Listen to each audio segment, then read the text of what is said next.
A very, very warm welcome to all of you. Welcome to the class today. We were discussing heads of income, and our today's topic is income from other sources, your last head while computing the incomes. So, very warm welcome, and also my best wishes to all of you on the CA day. Happy CA day, everyone. And today's GST day also. GST completes 5 years, so quite an eventful day. I wish you all that you become CA very soon and realize, and it's a way to your dreams, but yes, it's not a stoppage of your dreams. So keep on dreaming. So let's begin our today's class with income from other sources.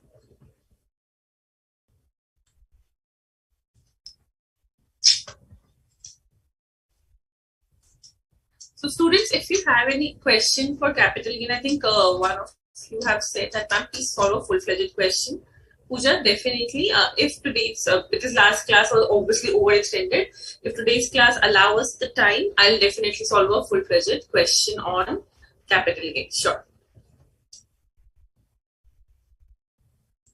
So now, without taking much of your time, we start income from other sources. Meanwhile, if you have any queries of the previous head also, you can drop it during while we're at the end of the class so that we can take all the queries together. Now, what is income from other sources?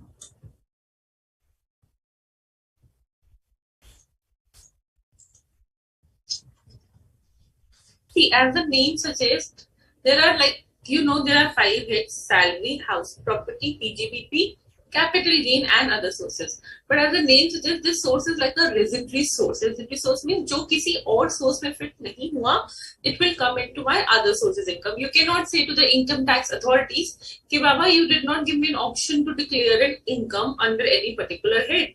ये income किसी head में fit ही नहीं हो रहा था. That's why I am not declaring it. No, the government says we have one residuary head. You declare that income in that particular head. Now you will say, ma'am, what types of income come in these head? Are there any specific rules? Definitely, there's a list here about the incomes which might come under these heads. But at the same time, there is one thing which you have to notice, that an income from other sources can be for one person and can be a PGBP income from other. So there is no particular intent that this particular income will always fall in this source. Now, for example, if I am into a business of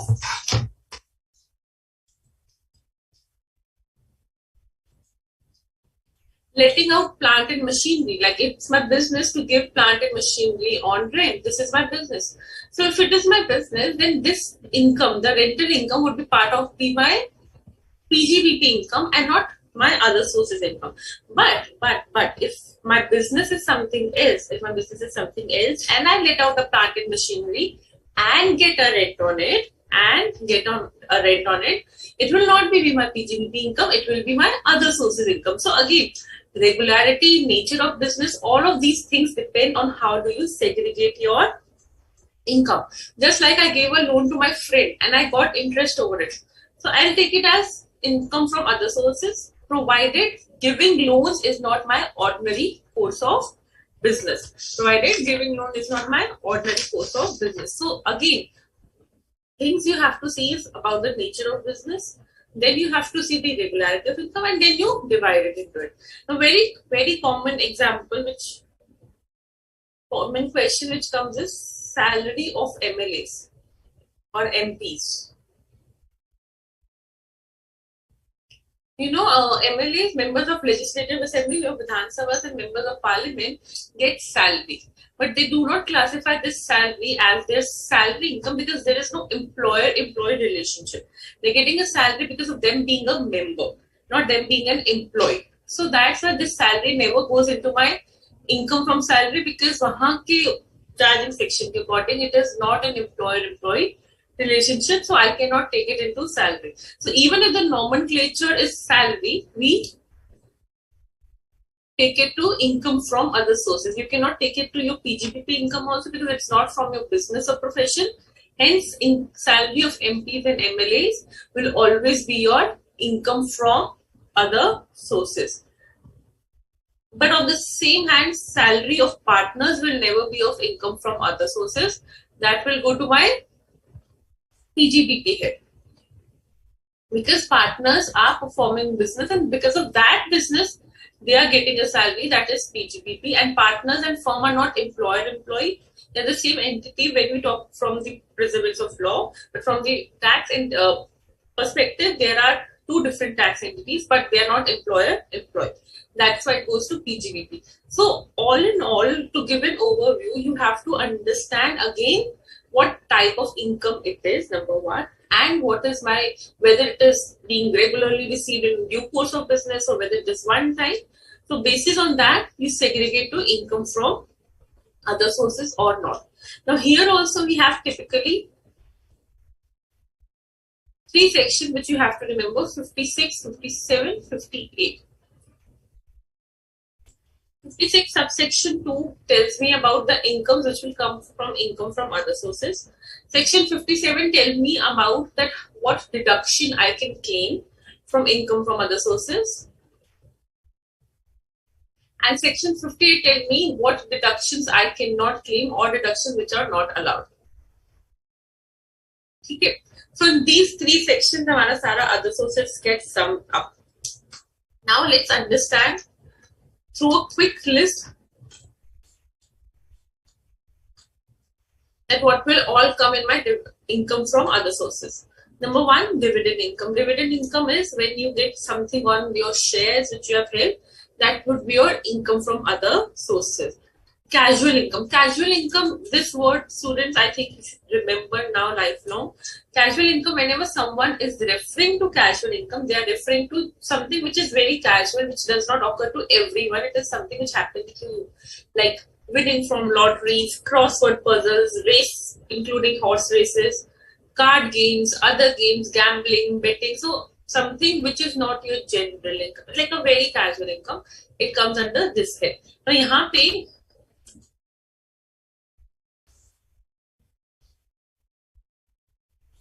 casual income में one you have to remember is there is this special rate on casual income. We see what is the special rate.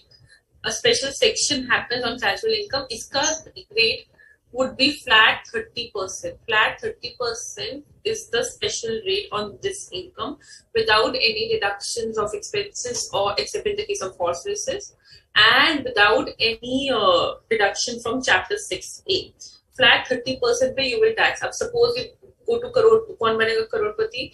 You won something there, that is your casual income. You got something in your lucky draw, that is your casual income. You people were betting and you won something, that is your casual income. I know next thing you will be asking, ma'am, Dream 11. Yes, that is your casual income. Okay? So this all comes in my income from other sources. Then this, I think this is an important section from your perspective, and it is a very easy section. When we see section 5627B में क्या आता है? Basically, whenever a share is issued at premium by a closely held company, other sources income may trigger. How it triggers, we'll understand in this provisions. Interest received on compensation or enhanced compensation. सुना हुआ है वो capital gain में, correct? Compensation and enhanced compensation on compulsory acquisition. So if sometimes there's a delay in getting the compensation, you get the interest also. Get the interest also. Now compensation part is my full value of consideration for capital gain, but uspe interest, if any, is my other sources for income. I will not take it as a full value of consideration, but interest, if any, would be other sources for income. Example, you got 10 lakhs rupees as compensation, on which 50,000 was interest. So 50,000 would be my interest income under income from other sources, and 10 lakhs would be my full value of consideration for calculating capital gain. Then 56 to 9, we have read this also, to be read along with section 51 of capital gain. Advance forfeited due to failure of negotiations for transfer of capital asset. ये other sources का part कब बनेगा? When it is received after which date? Quickly. Forfeiture will always be a income from other sources. No. When it will be an income from other sources, when it is received after a certain date. What is that certain date?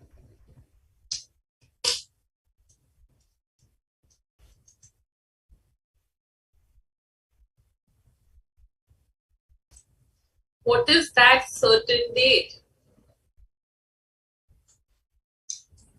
Sona nahi hai guys, answer quickly.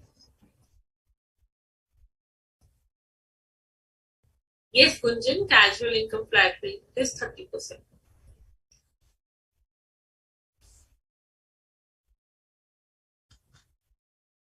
After 2014, Pooja says, but 2014, which date? If I get it in January 2014, will it be other sources ka part, or if I get it after in January 2015, then it will be another sources ka part.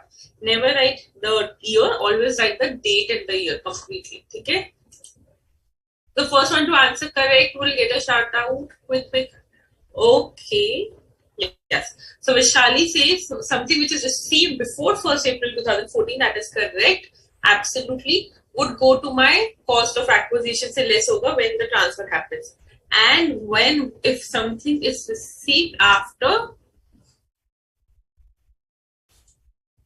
1st April 2014 and you forfeit it as an advance, that will go to my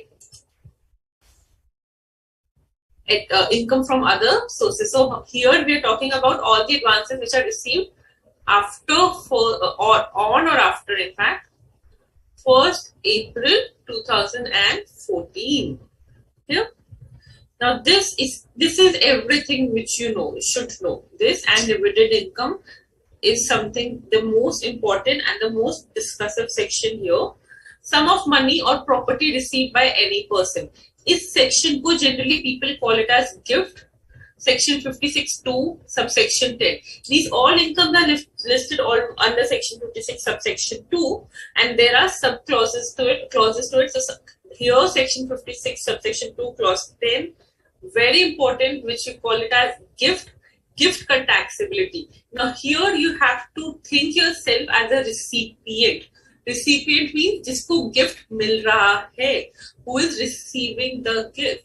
Now here one more thing you have to remember is that when you give the gift, it is not a transfer, right? Section 47, everyone has to relate the topics now.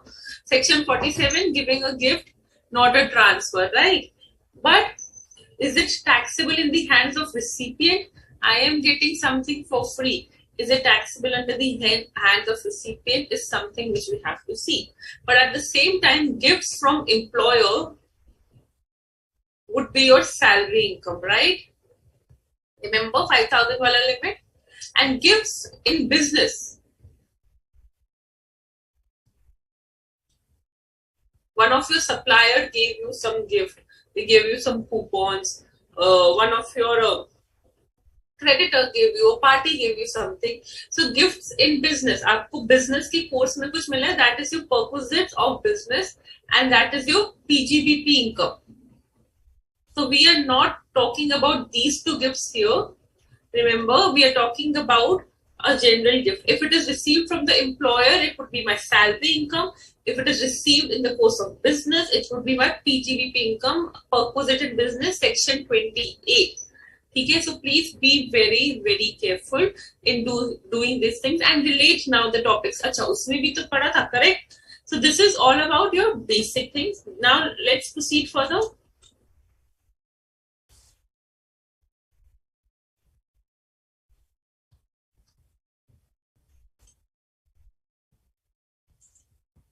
Don't worry, we'll be doing section 56 to 10 dividend income and 56 to 7B in detail. Otherwise, we are closing our discussion on other sources. Okay? So now next is compensation or other payment due to received by any person in connection with termination of his employment or modification of the terms and conditions relating thereto. Please listen to this line carefully and I'll read it again. Compensation mila kisko? Obviously to a person in connection with termination of his employment or the modification of the terms and conditions of employment. Do you think ऐसा कुछ profit and लिeu of salary में भी पड़ा था? Anything received on termination of employment? If that is the salary, then what is here to other sources? So here they're basically talking about something received from a non-employer, not from the employer, because अगर employer से मिलता है कुछ termination benefits or some modification of the contract amount, that is my salary income. That is my salary income. If received from non-employer, that is my other sources income. So if someone else has given me an amount on termination of my employment or modification of the contracts, but he's not my employer, it will go here. But if I receive something from employer, anything from employer is always salary. Be it gift, be it this termination amount. Okay? But anything from non-employer will come here. Next is, there is a list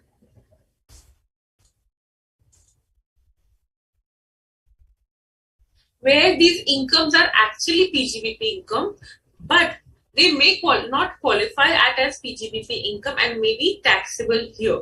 What are those?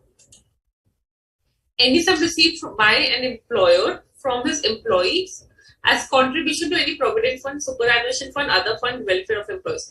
So basically, they are talking when you receive the contribution and then you have to deposit it ultimately on behalf of these employees. So until and unless you deposit them, it becomes your income from other sources. Interest on securities, income from letting out of higher machinery and plant. अगर ये मेरा these are if not chargeable under the head PGBP. If they're not coming under the head PGBP, if they're coming under the head PGBP, you will charge there. When they will come under the head PGBP? When it is in my ordinary course of business. But if it is not in my ordinary course of business, then it will not be PGBP but income from other sources. अब जैसे income of letting out of hire of machinery of plant and furniture, which we discussed, right? Where letting out of building is inseparable from letting out of machinery, plant, or furniture, the income from such letting would be income from other sources. Do you think you have read this somewhere?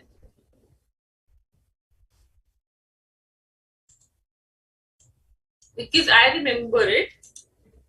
I have read it somewhere. If you remember, can someone tell me?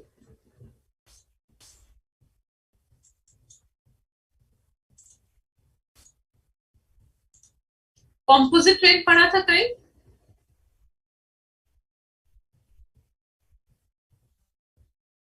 Income from other sources में, if you have read this word composite rent, where they were telling that if the building is, if you can let out the building without letting out of plant and machinery, then building ka rent would be house property ka rent. But if you cannot let out the building without letting out those plant and machinery, then entire rent will go to income from other sources. Do you remember this composite rent wala concept? Take your time.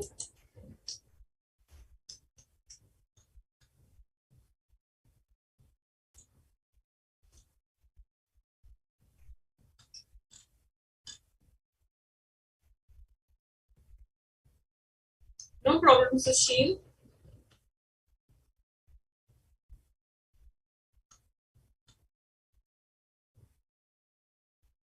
Correct. Very good. So many of you remember composite rent when building is separable. The building wala rent used to go from income from house property and other wala part used to go in your income from other sources. But if it is not separable का मतलब क्या होता है?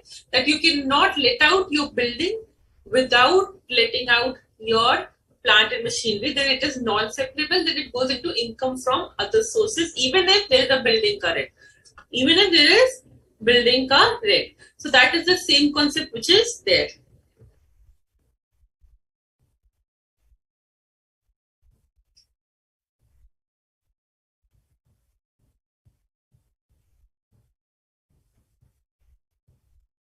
Yeah, that is sufficient. Charan Teja, very good.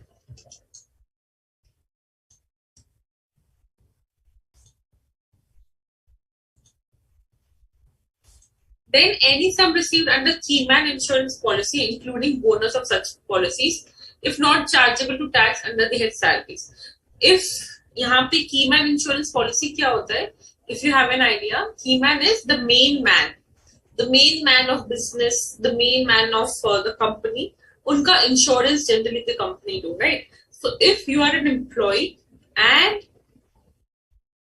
this keyman आपने ना salaried income में भी देखा होगा, you must have seen in your PGBP income also, and you're seeing it in your other sources income also. Then what is the difference between all this? Other sources may it comes very rarely, but let's understand. Keyman insurance is the main man. So if you're an employee, and your employer gets your insurance, okay? Because you're the main man, he will be paying the premium and he will be paying all the stuff. अगर उसका maturity पे insurance policy है, right? Sorry, there's insurance policy, there would be maturity. उस maturity पे if any sum means whatever the maturity amount. If you receive that amount, that would be your income from salary. Because why it is salary? You were the employee, employer ने कुछ insurance कराया for you, and now because of that employer-employee relationship and you being a key man, you are getting some maturity amount, then it would be your salary. Okay. But if the employer gets that maturity amount, because he was the one who was paying the premiums, so ultimately the maturity should come to his pool, then it would be his PGBP income. But if there is no employer-employee relationship, and then also you are getting a sum under the key man insurance policy, then it will go to the other sources, which is my reciprocal head. What did I say? As an employer-employee, if you are an employee and you are getting that lump sum amount, you are getting that lump sum maturity amount, then it is your salary income. Now, if the employer gets that lump sum amount, it would be employer's PGBP income. It can also happen as a partner, you are a key man, and partnership firm ने आपका insurance policy कराया, ठीक है? And any sum as a partner you are receiving under the key man insurance policy, that will also go to PGBP. But now there is no other employer-employee relationship, or there is no business relationship, then it goes to your other sources income. So that's why this is a very typical case which comes very rarely. Generally, in practical life, क्या होता है? The one who is paying the premium ultimately gets the lump sum unless some other mishappening happen. So generally it goes to PGBP, but if the employee gets it, it goes to the salary income. You must have again read it in profit in lieu of salary. So now again and again, students, I'm saying it's the last head, so you should try to relate all your words and concepts which you have read up till now.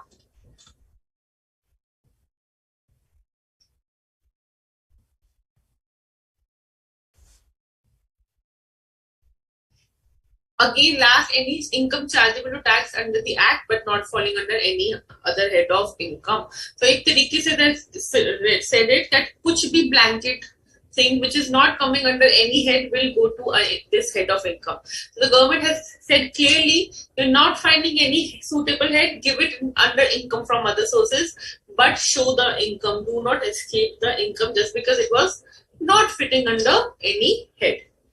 Then last is deemed income. Deemed income क्या होता है? If you have claimed any loss earlier, if you claim any expenditure earlier or loss earlier, and now it is recovered, then reversal would be part of your income from other sources. But I am repeating again and again that these are the lists where, like section 56, which tell you what all comes in income from other sources.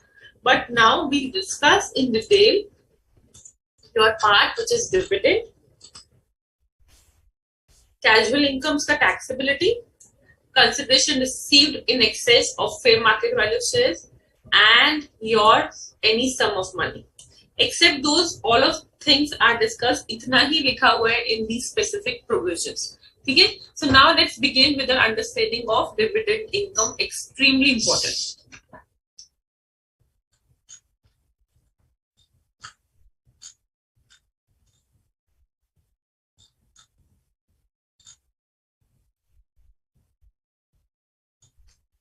Now dividend क्या होता है guys? Dividend का ना definition, it is obviously chargeable under section 56 subsection 2 clause 1, but उसका definition is given under section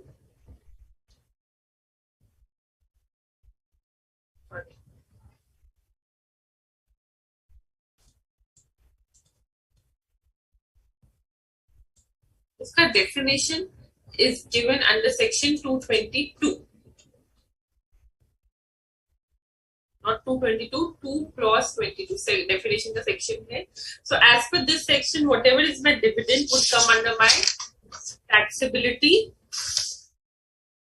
of dividend. So if it is falling under the definition of dividend, it would be taxable as dividend, as simple as that. So there are 5 clauses, 5 sub-clauses, section 222A to E. Okay, which defines my dividend income. हम क्या समझते हैं? When a company has profits, right? When a company has profits, they distribute it to the shareholders, and per shareholder or per share, a person gets a dividend like 150 per share, 120 per share, all of those things, right?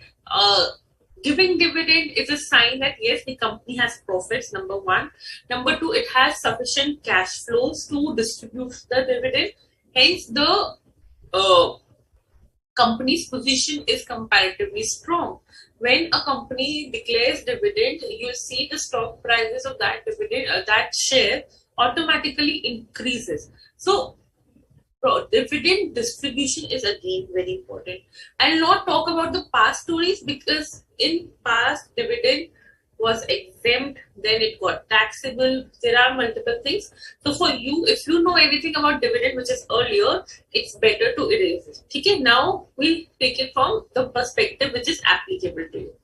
Okay, now, so I was telling you about that when a company has profits, it distributes it, that is dividend. But again,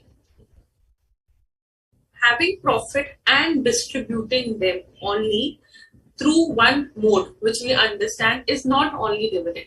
A company may look out ways where they can avoid taxes in the hands of shareholder, through different things. They may not give the profit share as into the bank account by releasing the cash. They may give the person dividend through some other route. They may give it through shares, may give it through reduction of capital, they may give it as a loan. Company के पास पैसा है, company के पास profit है, they are distributing it to the shareholders, but not in a general rule. So people used to evade taxes. People used to, as in the companies or the person used to evade taxes by saying that this is not dividend because this is not something which I've received in cash in my bank account and declared in the board of meetings, in the shareholder meetings. So this is definitely not dividend. And then they used to evade money. So what government did? They came up with a definition of dividend. They came up with a definition of dividend which has 5 different clauses that anything which is falling under this category would be dividend even if it is not prima facie looking as dividend. Okay, even if it is not prima facie looking as dividend. Let's understand कि क्या सभी आपके clauses, sub clauses कहते हैं. Let's understand that. Okay. So section 222A simply says distribution of accumulated profits. Dividend is what? Dividend is distribution of accumulated profits.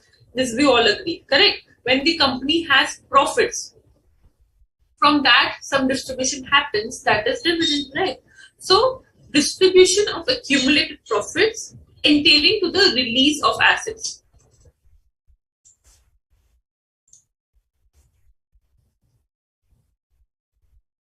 What is release of assets? Simple. When a company has cash, when a company has good cash flow, they distribute it, right? They distribute it. So that is called dividend. Cash outflow हो रहा है, company का release of asset हो रहा है.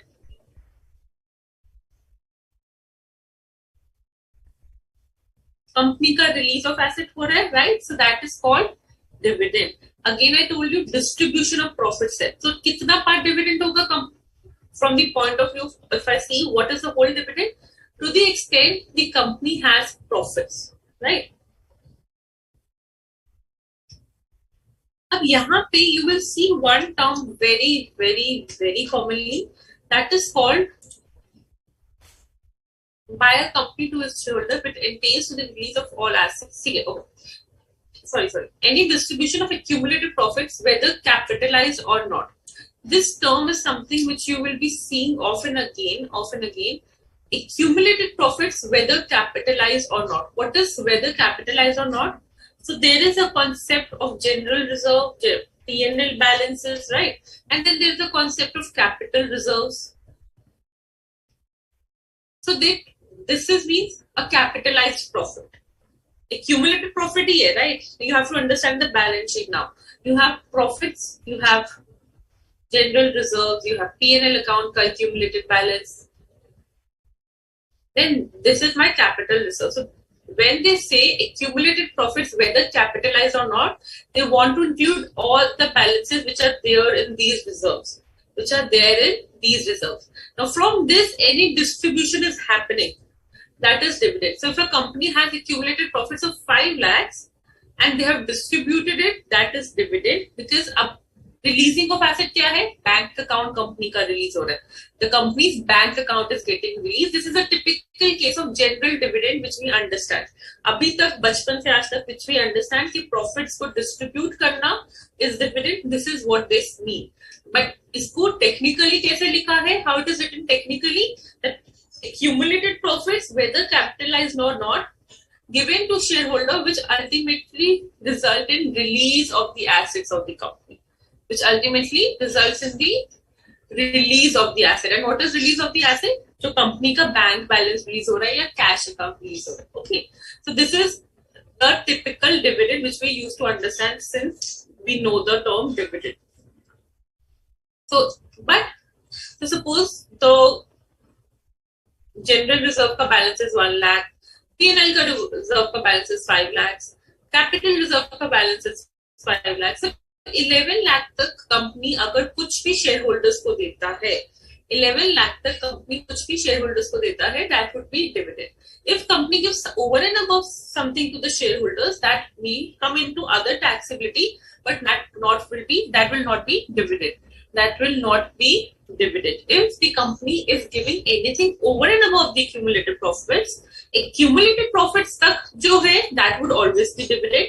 Over and above accumulated profits आएगा, that will not be dividend. It may categorize as some other income, but not dividend, because dividend का मतलब is distribution of accumulated profits. Distribution of accumulated profits. Clear? But in some scenarios,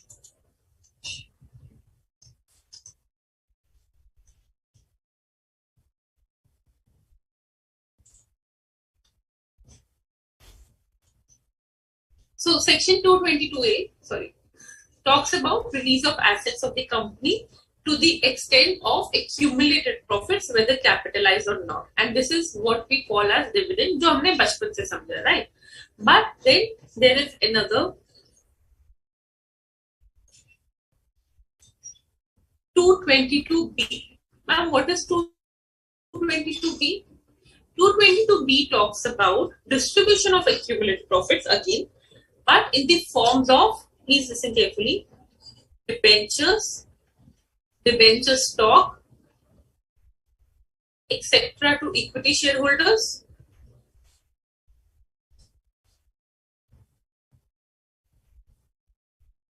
or equity shares to book preference shareholders.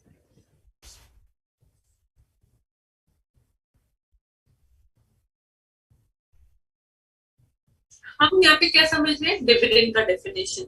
Next dividend का definition is giving bonus equity shares to preference shareholder, or giving debentures or debenture stock to equity shareholders will be constituted as dividend to the extent of accumulated profits, whether capitalized or not. Ma'am, नहीं समझ आया? What does this mean? Simple सा part है. Sometimes when the company has profits, ठीक है? When the companies have profits, but it does not have cash to give, the liquidity position may not be strong. So what they will do, they simply capitalize their profits by issuing debentures free of cost to equity shareholders, or by giving bonus equity shares to the preference shareholders, so that they have distributed the dividend also, but no cash inflow has happened, no cash outflow has happened from the point of view of company. So basically, this is also a dividend in the hands of the shareholder. Ma'am, how? Whatever debentures and equity shares you are getting as an equity shareholder or a preference shareholder, to the extent of accumulated profits, would be your dividend, because company ने even though cash में कुछ नहीं दिया, but they distributed their accumulated profits in these forms. They distributed their accumulated profit in these forms. That's why it is called as dividend. So the fair market value of equity shareholder or the price of these debentures would be dividend in the hands of shareholders. Again, prima facie आपको dividend नहीं लग रहा होगा, right? But ultimately, this is from the distributions of the accumulated profits. Think yourself कि accumulated profit कैसे use हो रहा है. The way it is getting used, it is not material, but yeah, accumulated profit is coming. If the benefit of it is coming to the shareholders, it would be dividend. If directly cash released, it is dividend under section 222A. If it is given as bonus equity shares to preference shareholders or debentures stock to equity shareholders, B for bonus equity shares, it would be dividend. But now you will ask, ma'am, bonus equity shares given to equity shareholder, will that be dividend? Because यहाँ पे specifically I did not write that. Bonus equity shares, जो हमारे bonus shares होते हैं, to equity shareholders, will that be dividend? The answer is no. The answer is no. Bonus shares to equity shareholders will never be dividend. Bonus equity shares to preference shareholders, yes, will be dividend.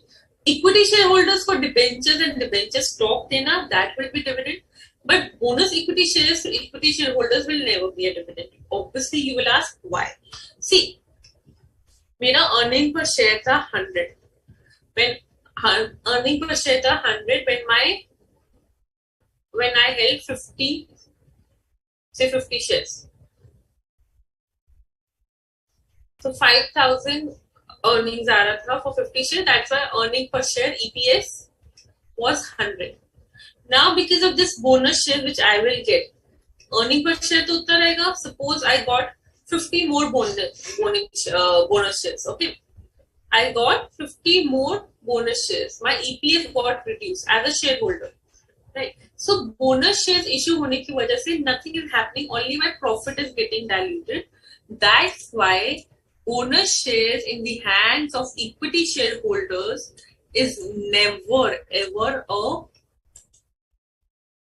dividend. It's never ever a dividend. But yeah, bonus equity shares in the preference shareholders' hand and debentures and debenture stock in equity shareholders' hand will definitely be a dividend. ठीक है, clear? अभी तक किसी को any doubt?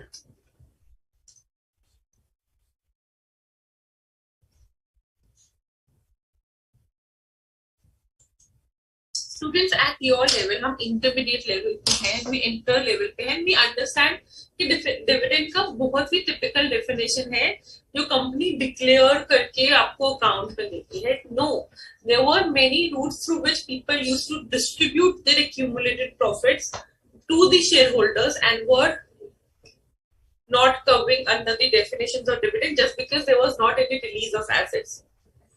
But then the definition of dividend was quite thought of and they saw कि कुछ भी accumulated profits से ultimately distribution accumulated profits का हो रहा है और use of accumulated profits का हो रहा है.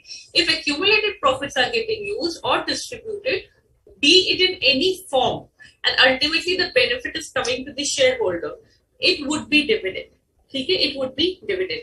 And that's why they categorize that usage into 5 parts. One is releasing of assets, which we saw. Another is issuing of bonus shares to preference shareholders or debentures or deposit certificates or debenture stock to equity shareholders.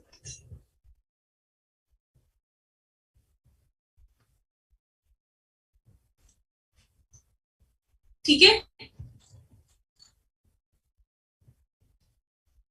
So, Kiran, is your doubt clear?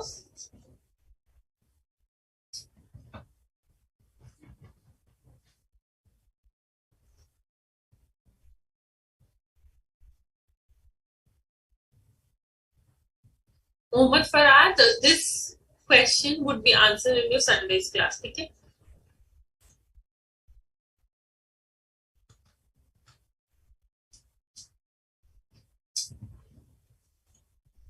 Anyone has any query? Shall we proceed?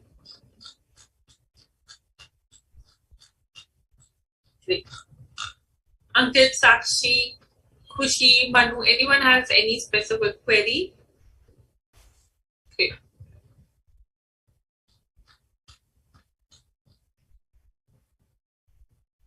Yes, debenture stocks equal given to preference shareholders. Shruti, we are talking which are given free of cost.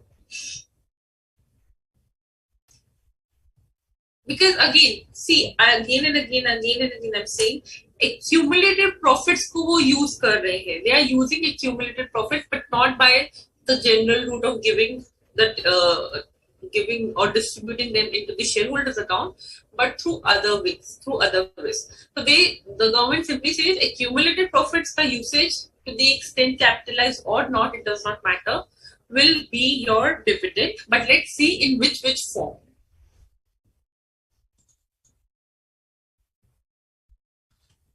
Because अगर अभी तक clear नहीं हुआ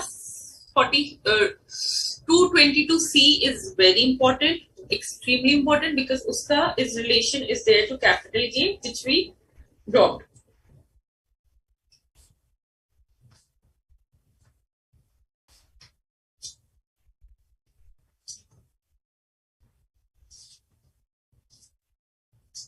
Okay, so now let's proceed.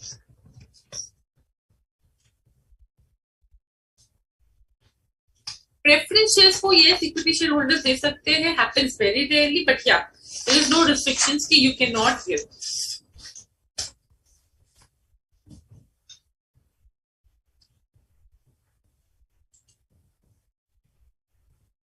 चलिए आगे proceed करें. Okay.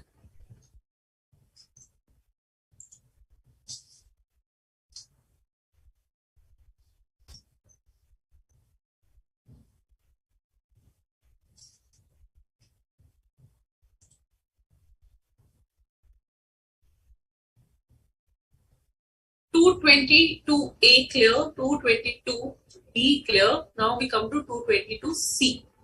This is again very important, distribution on liquidation.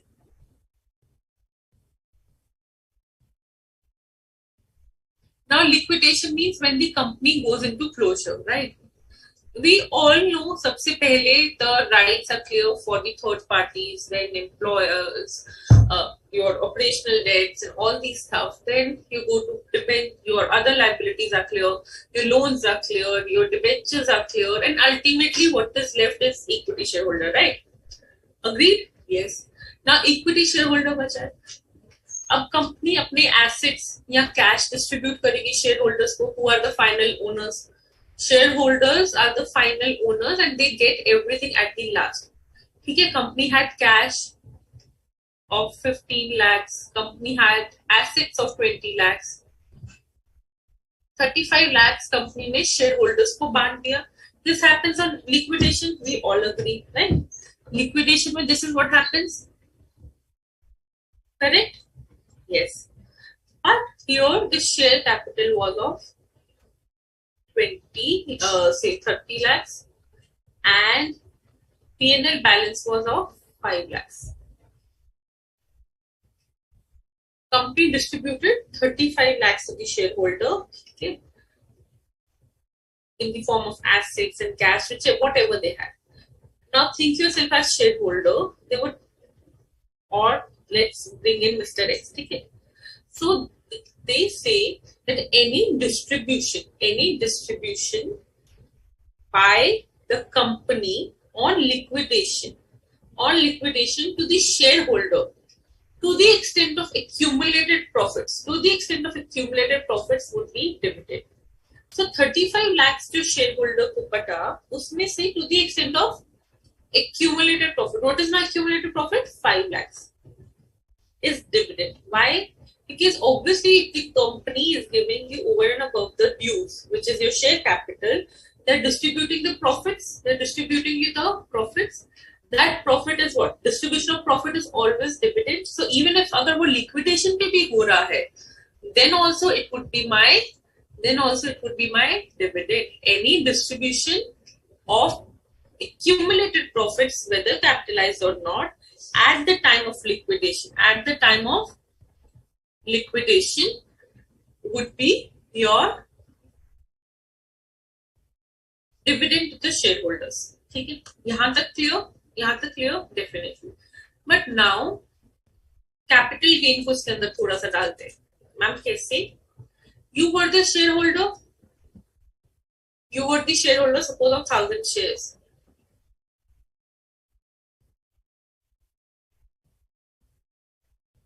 ठीक है, 1,000 shares का you were shareholder. 35 lakhs distribute हुआ. Suppose there were only two shareholders, Mr. X and Mr. Y. You got 17.5 lakhs. He got 17.5 lakhs. ठीक है, simple. 5 lakhs में से अभी तक we understood 2.5 lakhs each would be your dividend. This is also clear. कोई doubt यहाँ तक नहीं? Because to the extent accumulated profit से कुछ ज़्यादा हो रहा है, we'll see now. But to the extent of accumulated profit is dividend. So 2.5 lakh is dividend for Mr. X and Mr. Y. So Mr. X will show dividend as 2.5 lakh. Mr. Y will show dividend of 2.5 lakhs. Ma'am, but मिला तो 17.5 lakhs are right. And you're only taxing 2.5 lakhs. What about the remaining part? Let's see. Mr. X had 1,000 shares. Now, transfer हुआ कुछ. First of all, transfer हुआ. Yes, now because the company has liquidated, you no more have the shares. No, you no more are the shareholder because now the company has gone into liquidation. That means there is a transfer as per section 247. The shares are no more, right? The shares are no more. That there is definitely a transfer, right? Transfer के case में you are the shareholder. Listen carefully. You are Mr. X. For you, Mr. X, you are Mr. X. You got 17.5 lakhs. We all agree there is a transfer. Why? Because now the liquidation has happened. The asset which was shares are no more there, right? But the question which we all see, what is the full value of consideration? Will it be 17.5 lakh? Will it be 2.5 lakh? Because I have received on liquidation 17.5 lakhs, right? Then what would be the full value of consideration? 17.5 lakhs? The answer is no. The answer is full value of consideration would be 15 lakhs. And why? 17.5 lakhs जो आपको liquidation पे मिला as a shareholder, out of that 2.5 is your dividend. Because profit अगर कभी पहले distribute होता, then also you would have got it. Now there was accumulated profit of 5 lakhs which ultimately got distributed. So hence 2.5 lakh is your dividend. तो वो तो dividend में taxable होगा. This will go into your taxability of dividend as per section 56(2)(1). The remaining value which I got is the full value of consideration. The remaining value which I got is my full value of consideration, right? I am Mr. X, so 1,000 shares I got 17.5 lakhs, but out of that 2.5 lakh was dividend. So I gave it in my dividend. Okay? But the other 15 lakhs is my full value of consideration for the shares. Minus your cost of acquisition. What would be the cost of acquisition? Whatever you have paid for these 1,000 shares. Suppose you got these 1,000 shares at 10 lakhs, then 5 lakhs would be your capital gain. This is from the point of view of shareholder. Now let's understand it from the point of view of company.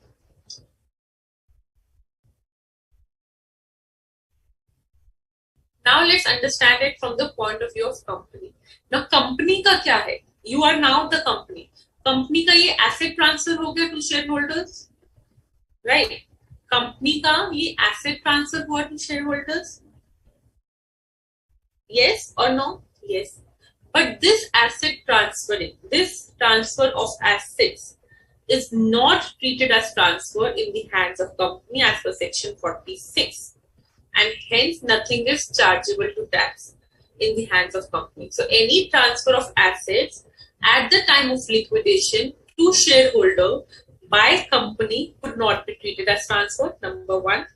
Now in the hands of shareholder, whatever amount he is receiving, out of that first I will exclude the dividend, which is to the extent of accumulated profits, which I just did. 17.5 35 lakhs का distribution हुआ, दो ही shareholders थे, 17.5 lakhs each, but accumulated profits कितना था, 5 lakhs, which is ultimately coming to 2.5 lakhs each, दोनों को dividend मिला. ठीक है. On the remaining part is obviously for the share which I held, so that would be my full value of consideration. उसमें से I will reduce the cost of acquisition, and hence I will get the capital gain or capital loss, long term, short term, depending. Period of holding will become from the period when I acquired the shares till the time liquidation happened. Okay, now is it clear? You can note this example, and if you have any doubt, you can ask this. This is very important, and that's why I purposely skipped section 46 at that time, because if you did not understand your distribution of profit wala part, section 46 was thoda sa difficult to understand then. But I hope it is clear.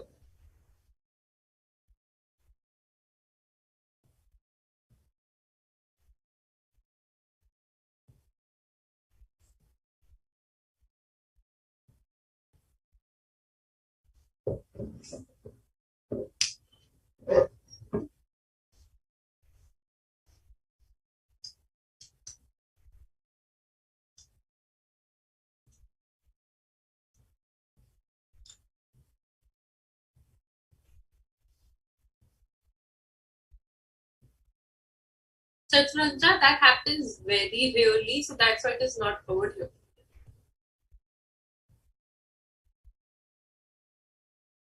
Yes, Ankur, bonus shares मतलब bonus equity shares given to preference shareholders, and उसके साथ साथ note भी लिखा है bonus shares given to equity shareholders is not treated as dividend. Reason we explained.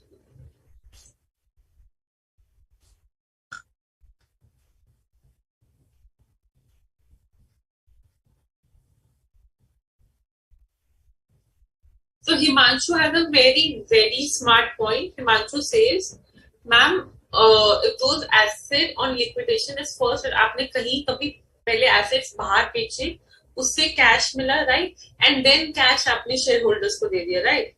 You're saying that? So Himanshu, अगर आपने बाहर open market में बेचा, shareholders को नहीं दिया, obviously that is a transfer for the company. But now think of that cash, the cash which is distributed to shareholders. What about that?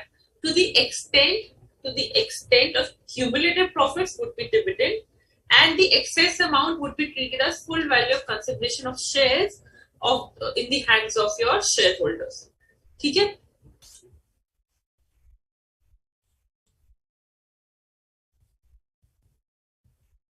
Company will not pay any tax because company का तो profit उसका वो part ही नहीं है.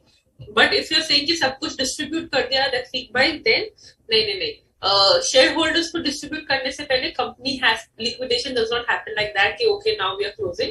Shareholders को distribute करने से पहले company first clear out all the liabilities, tax liabilities. Ultimately whatever is left, जो बच गया that is distributed.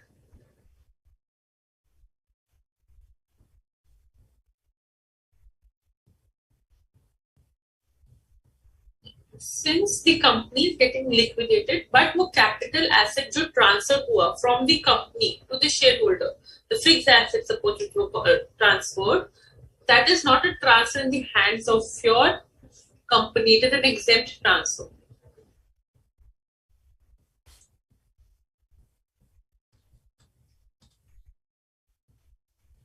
Everyone, is this clear? Is this particular section clear?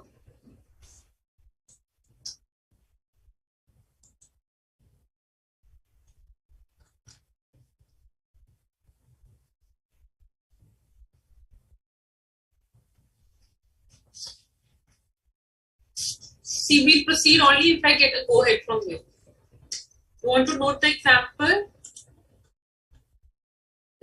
not get this example anywhere, so you can note it obviously in a better way, and then we'll proceed.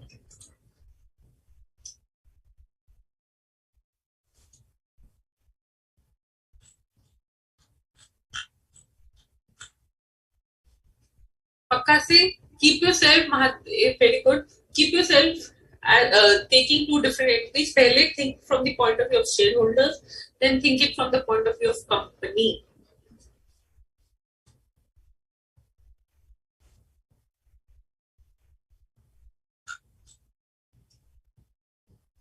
So, company may have, Nalini, see, you have a point that how company will have a profit if it is going to liquidation. It may not be, see, every time it is not that the company is going into liquidation when they go into bankrupt and it is as per your IBC. No, that is not an every time situation. Company may close because of some other reasons. They may have good profits. They may be a good company, but now they no more need to. They no more think that the business will survive or in India or the demands have changed. They can definitely go into liquidation. Always, it is not a bankrupt company will go into liquidation. Or a sixth unit would go into a liquidation. Okay?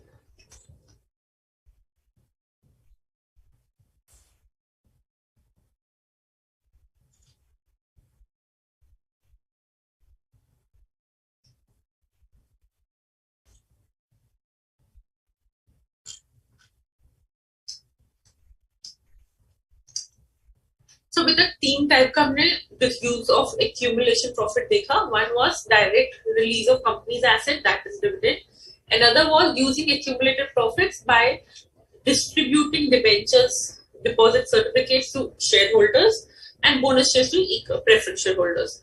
Then we saw distribution on liquidation. Okay? Now another type of dividend. Another type of dividend is distribution on reduction of capital. What is reduction of capital? So if a company distributes anything,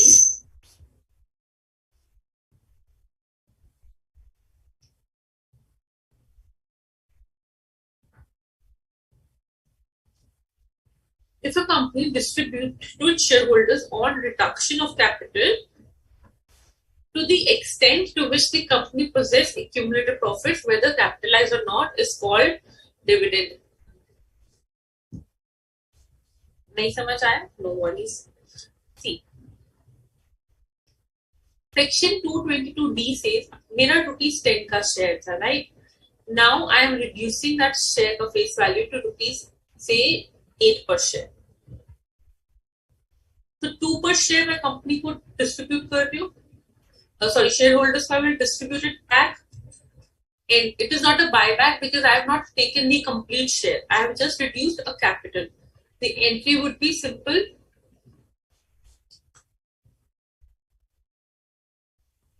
I will reduce my share capital, right? And I will give it to the bank. Now this share capital, जो मैं 2 rupees per share reduce कर रही हूँ, I am reducing it to the extent I have used the accumulated profits would be treated as dividend. Ma'am, why? Again, company may not distribute it as dividend. वो बाहर ये दिखाए that I am not distributing dividend. I am just reducing my capital and giving it back to the shareholder. पहले I took it from the shareholders 10 rupees per share. Now I want only my face value to be rupees 8 per share. That's why I'm returning 2%. ठीक है? अब कोई ऐसे capital तो return करता नहीं है, right? They only return it when they have good surplus with them. So that's why, if any reduction of capital happens to the extent of accumulated profits, that would be my part of dividend. Okay. That would be my part of dividend. Again, we'll see section 222A, dividend which results in entailing or results in the release of the assets. Okay. 222B, bonus shares to preference shareholders or debentures or deposit certificates given free of cost, obviously, to the equity shareholders. Okay. 222C, distribution on liquidation of company.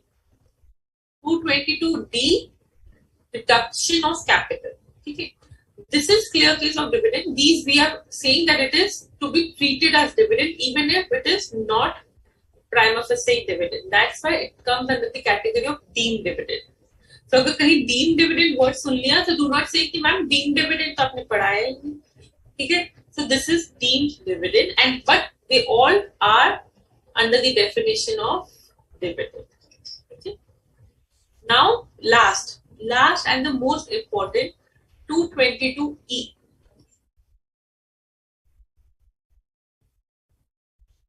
What is 222E?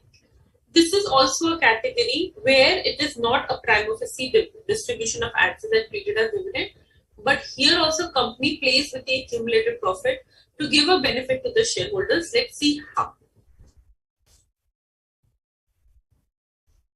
222E, please mark it as very, very important. Advance or loan given to shareholders. Advance or loan given to shareholders. This section, subsection, subclause is only applicable when we talk about closely held company. Not openly held company, closely held companies, or the companies in which public are not substantially interested, or which you say in common terms private company. होता क्या है students, dividend की taxability से बचने के लिए पहले the dividend taxability was there in the hands of company, they had to give it as additional income tax. It is not there now, but again dividend is taxable in the hands of shareholders. We will tell you how it is taxable. से बचने के लिए what they used to say, अब they need money, ठीक है, they need money. So closely held companies में where there are limited shareholders who ultimately control the company, they used to take loans. Company से loan ले लिया, अपने books में दिखा दिया that I have taken loan from the company, and loan can never be an income, right? Loan can never be an income. If I take a loan from you of 10 lakhs, it would not, loan in itself would not be an income, right? So shareholders also did the same thing. They took the loan from the company, then they said that this is just a loan. I cannot treat it as dividend. But the government said, the authorities said that no, it would be your deemed dividend. If as a shareholder you are taking any loan from the company, a closely held company, then it would be treated as dividend in your hands, obviously to the extent of accumulated profits.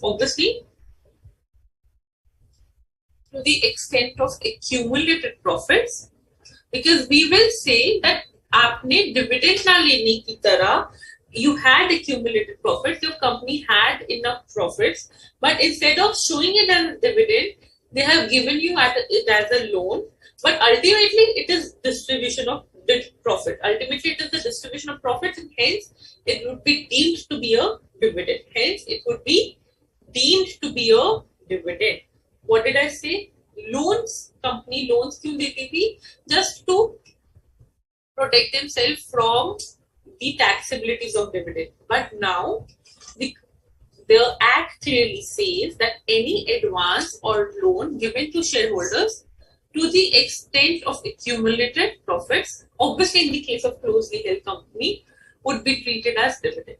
So now when you go as an auditor somewhere, or you assist any of your seniors and you see that there is a loan given to a shareholder, and then you see that there's a P&L balance also in my balance sheet, you will immediately say, sir, ये तो dividend का case है. I think shareholders should tax it as an income under section 222E and income under section 56 as per section 222E. So this is what you have to take care of when you're auditing the balance sheets. See all these things. Okay, back to the taxability. So this would be dividend, but this is not applicable to all shareholders. We only talk about the shareholders who control the company ultimately. So hence, we are talking about the shareholders who have 10% or more equity capital. So if I have an equity capital of 10% or more, then and the company gives me the loan and the company is a closely held company, then to the extent of accumulated profits, whatever loan is given to me would be dividend in my hands. Would be dividend in my hands. Okay, clear? But people are very smart. They used to do what? Agreed provision के बाद they used to do what? They said, okay, I am not taking the loan. Let my wife take the loan, or let my another firm in which I am a share partner. Let that person take the loan. I am not taking the loan. Then will I be spared from this provision? They said no. If the company, which is the closely held company, and the shareholder which I'm talking about is the shareholder who has 10% capital. So suppose, or more equity capital, suppose we're talking about Mr. Ram. Mr. Ram, who has 20% shareholder, like 20% नहीं करते. I'll tell you why.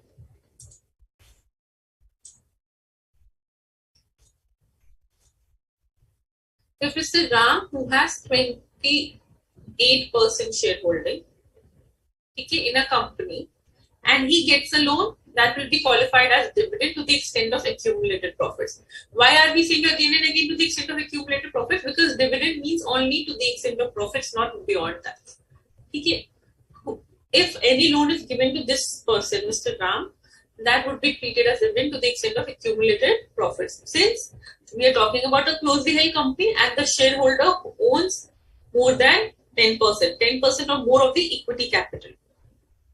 But again, they also cover situation where the company is lending it to a concern where this 10% wala shareholder has a substantial interest.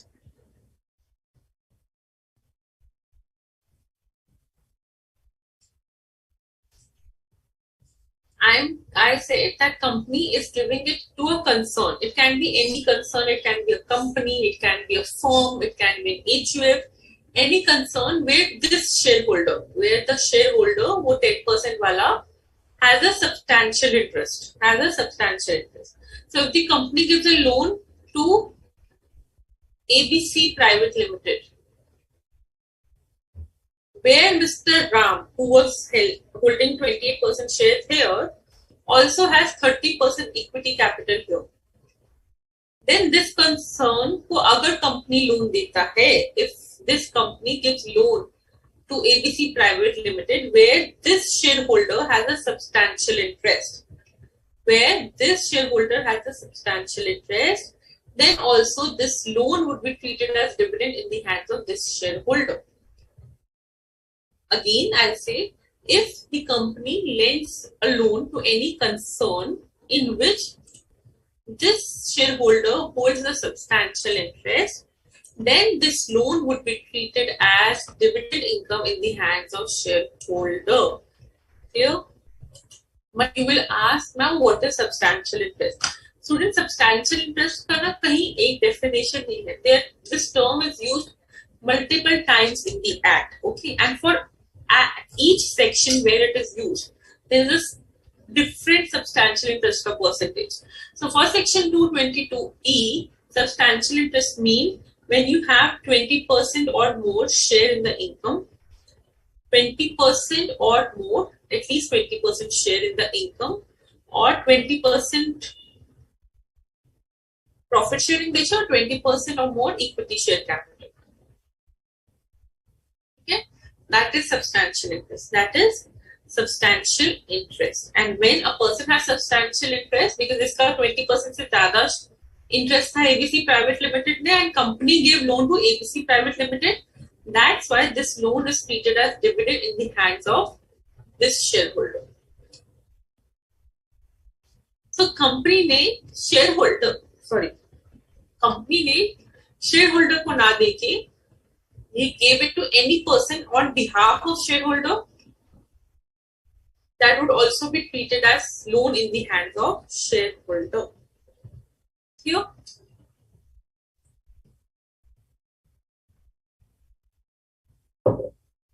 So giving a loan is treated as income, as a dividend in the hands of shareholder to the extent of accumulated profit. But we're talking about the company which is a closely held company, and the loan is given to a shareholder having 10% or more of the equity capital. But if the loan is given to any concern in which this 10% wala shareholder has substantial interest, then also that loan would be treated as deemed dividend in the hands of shareholder. Or if the loan is given to any person on behalf of this shareholder, then also this would be treated as dividend, as in deemed dividend. But there are certain exceptions. One exception is that if giving up loan is your ordinary course of business, आपका company का काम ही loan देना है, then obviously the provision of this deemed dividend would not cover. Company का काम ही loan देना है, तो वो शेयर होल्डर को दे या किसी और को, it would not be termed as deemed income, or deemed dividend. Secondly, buyback के केस में buyback is not covered here. Buyback क्या होता है? When the company purchases its own share, that is also not covered here. Third, trade advances. What is this? My shareholder is also my supplier. One of the shareholder is also a supplier. Okay? And to supplier I give advances. That advances are not to be treated as loan for section 222E. अगर मैंने माल खरीदने के लिए और the goods को purchase करने के लिए I have given some advance to the shareholder who is my supplier also, that trade advances would not be covered under section 222E. Okay? This is given in the box when you will read it. And the last provision, which is very typical to understand. Let's understand that. What is that? Everyone on the board, please. If I have given loan to a person, obviously loan to a shareholder, and that is qualifying as deemed dividend. Okay. Later on, if the company declares dividend, actual dividend, if the company declares actual dividend,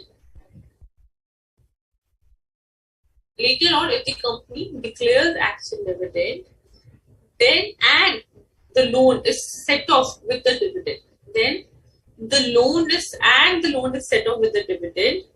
then actual dividend would not be treated again as dividend in hands of shareholder. Ma'am क्या था ये? Obviously नहीं समझ आएगा. Listen now, ध्यान से. ABC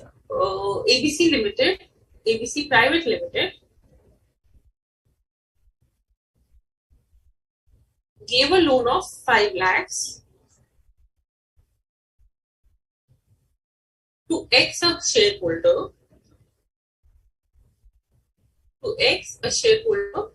who owns 1/3 of the company, as in 33.33%. Okay? He is a 1/3 shareholder, 33.33% थे. 5 lakhs का लोन कंपनी ने X शेयरहोल्डर को दे दिया. कंपनी के पास एक्यूमुलेटेड प्रॉफिट से 20 lakhs और से 21 lakhs. ठीक है.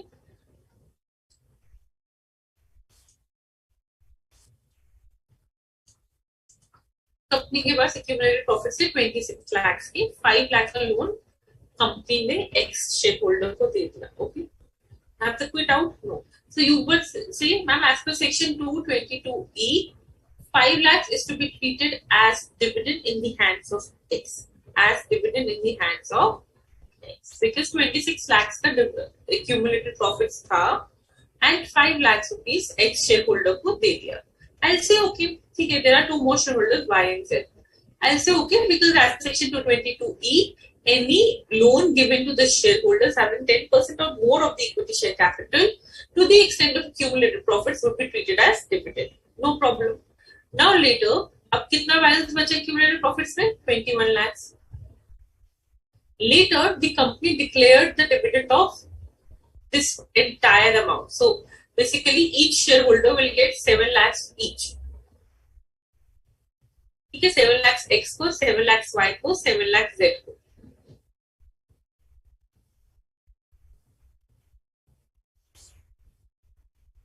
ठीक है, later the company declared the dividend of entire accumulated profits.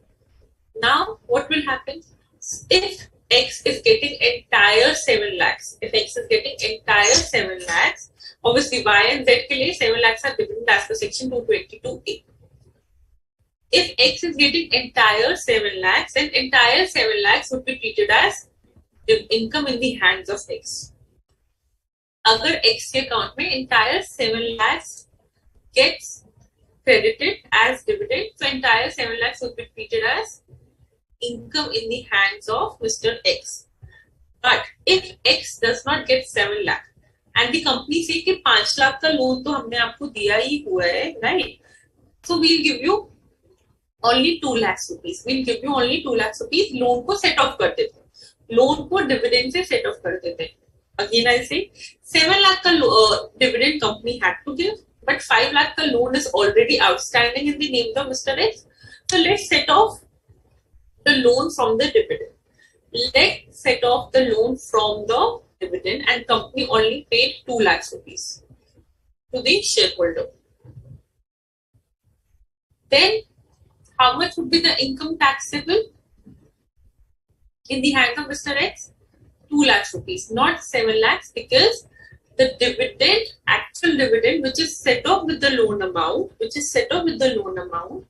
will not be treated as dividend. So hence 7 lakhs we say 5 lakhs which was set off with the loan amount would not be treated as dividend, and hence is time pay instead of 7 lakhs only 2 lakhs would be treated as dividend income. Here, so this is what your point says here. Where a loan has been treated as dividend and subsequently the company declares and distributes dividend to all its shareholders, including the boarding shareholder, which was Mr. X. And the dividend so paid is set off by the company against the previous boarding. जैसे हमने 7 lakh को 5 lakh से set off कर दिया. The adjusted amount will not be again treated as dividend. Clear? So इस case के against में please write this example so that you never forget it. एक और चीज स्टूडेंट्स याद रखना, सेक्शन 222E में the loan will always be treated as dividend. The loan first time ये जो 5 lakhs दिया will always be treated as dividend, irrespective of the fact that the loan carries interest or not, irrespective of the fact that the loan would be repaid. No. The moment company gives loans to its shareholder, it would be treated as dividend. So it does not matter that whether the loan is interest free or interest along with interest, or it would be repaid in future. The moment it is distributed, it is distributed. ठीक है, अगर पूरा 7 lakhs company दे देती X को, तो entire 7 lakhs would have been treated as dividend again. But since it was set it off, that's why it is not treated as dividend again, which is quite a sense.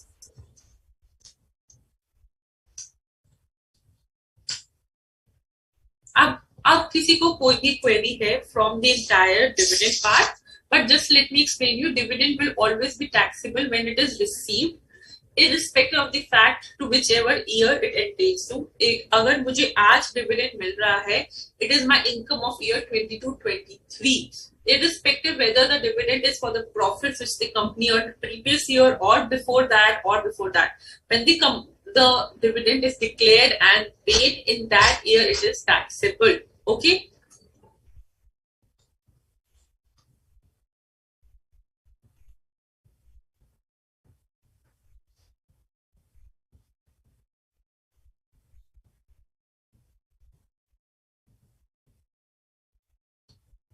Closely held का meaning is students, private companies for you.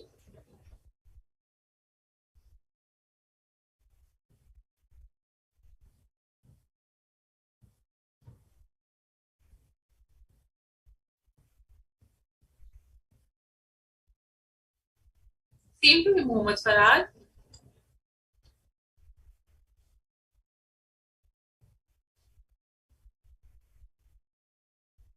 Others, please repeat your question again. Other sources wala.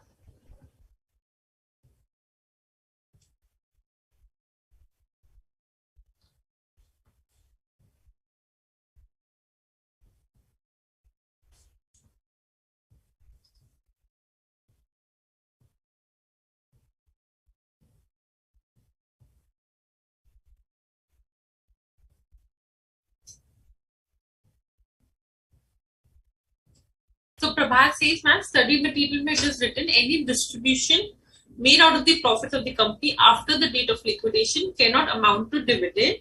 It is repayment towards capital. What does this mean? See, we were saying that liquidation के time पे whatever the profits are distributed or whatever the assets are distributed to the extent of profit would only be treated as dividend. Okay, because the point here was liquidation. But after the liquidation is over and still the company is giving anything, which happens very typically, that would not be treated as dividend. That would be treated as capital. वो full value of consideration में जाएगा capital gain.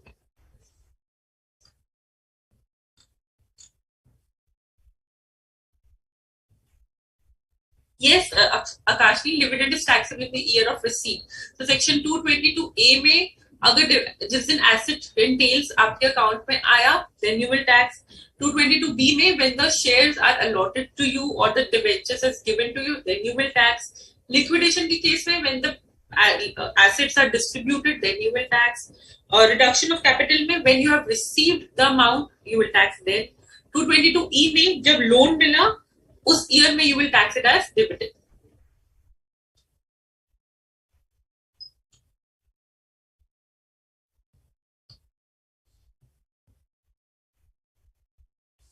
Yes, Mayur, you can say transfer of money in any form to shareholders will come to accumulated profits, but that should fall in the definition of dividend between 222A to 222E.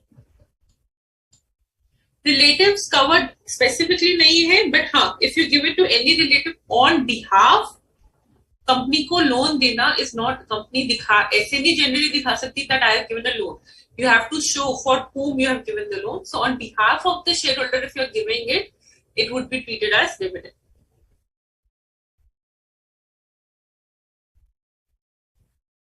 Ramakrishna, loan is treated as income in the hands of the shareholder. Dividend income किसका है? Shareholder का. So it would be taxable in the hands of shareholder.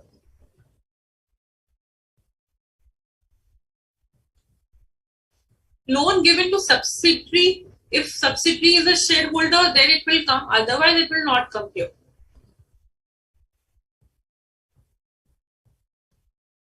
In the, yes, Pooja, in my example, the person has 10% or more stake.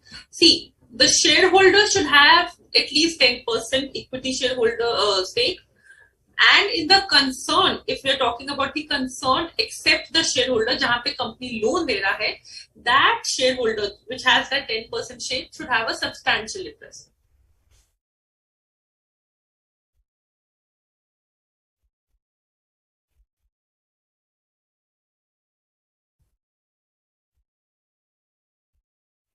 Correct, Teja, absolutely correct.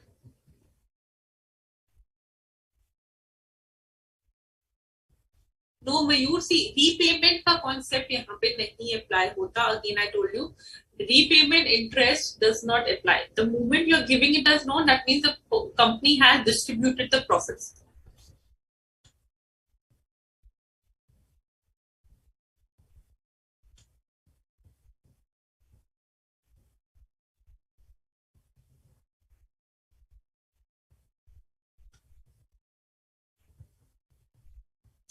See, Nalini, that's why the authorities are saying that आप loan ले रहे हो, आप profit को ले रहे हो, as simple as that.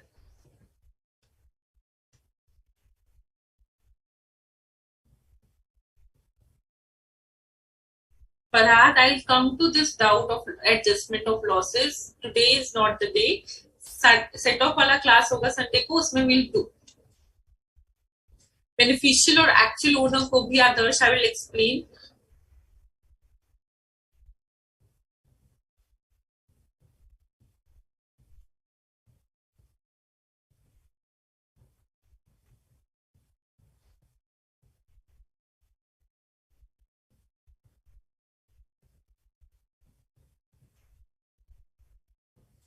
Not declare dividend, Mahadev, everything is correct, but third point is not correct. Not declare dividend by company afterwards. इसमें again students one more thing, यहाँ पे फिर से समझते हैं quickly. ये जो सेटअप वाला पॉइंट है which is your exception का point 2 given in module, simple सा केस है.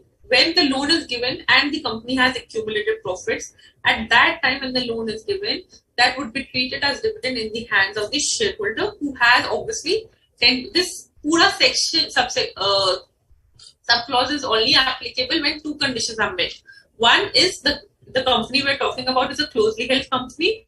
Another is the shareholder who are we talking about is a shareholder who has 10% or more capital.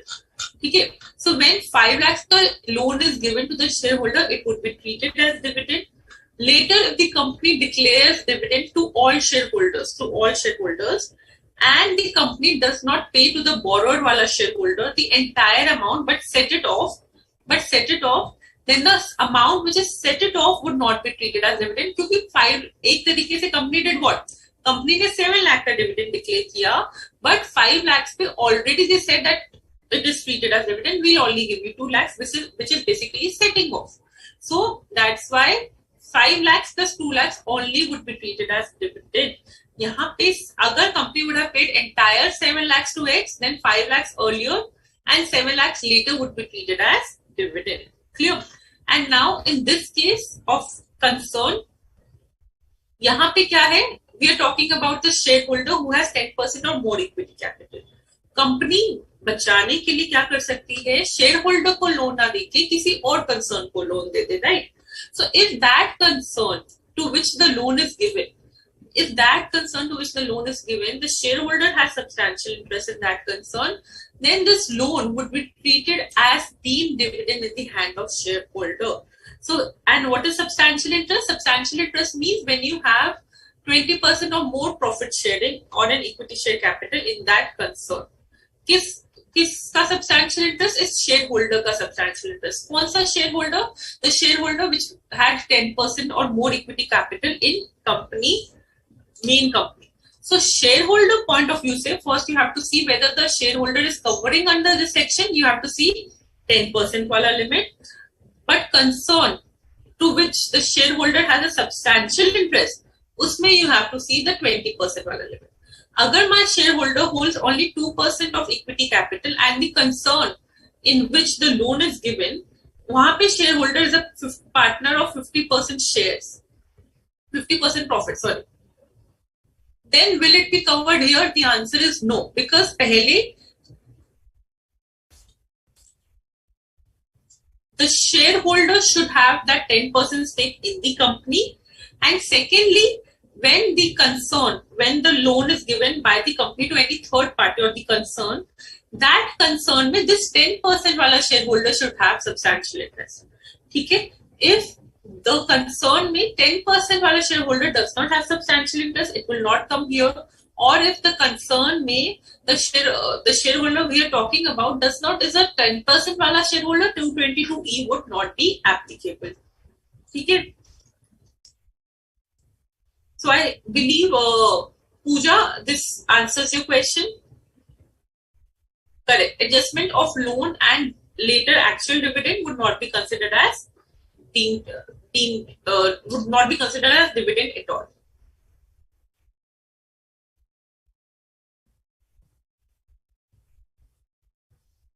Again and again, I'm saying loan if given, even if repaid later, would not be treated as would always be treated as dividend. यहाँ पे repayment का concept ही नहीं है, या interest का वाला loan है तब भी ये concept नहीं applicable. So do not confuse yourself with the repayment term.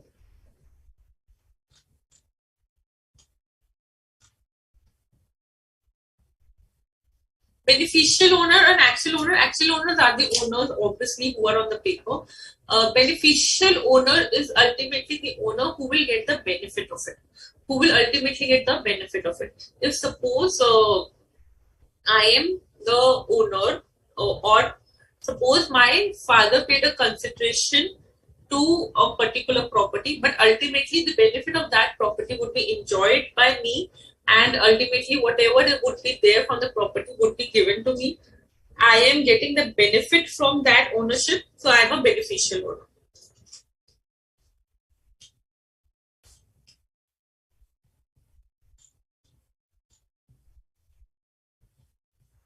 Very good. ठीक है. So now we'll take a break, and break के बाद we'll start with fair market value of equity, your premium वाला part. ठीक है. And then we'll do the most important section, which is 56 to 10. So see you quickly after the break in 10 minutes.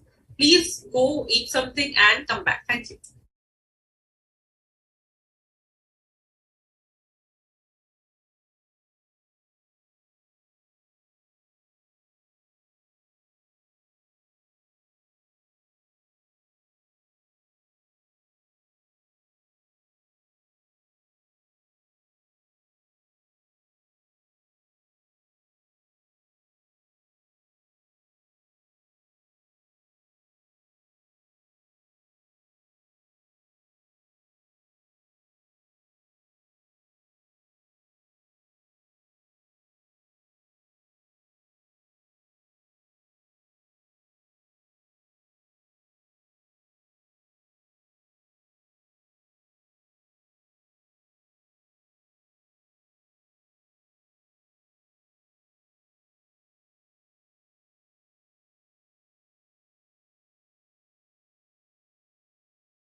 Thank you.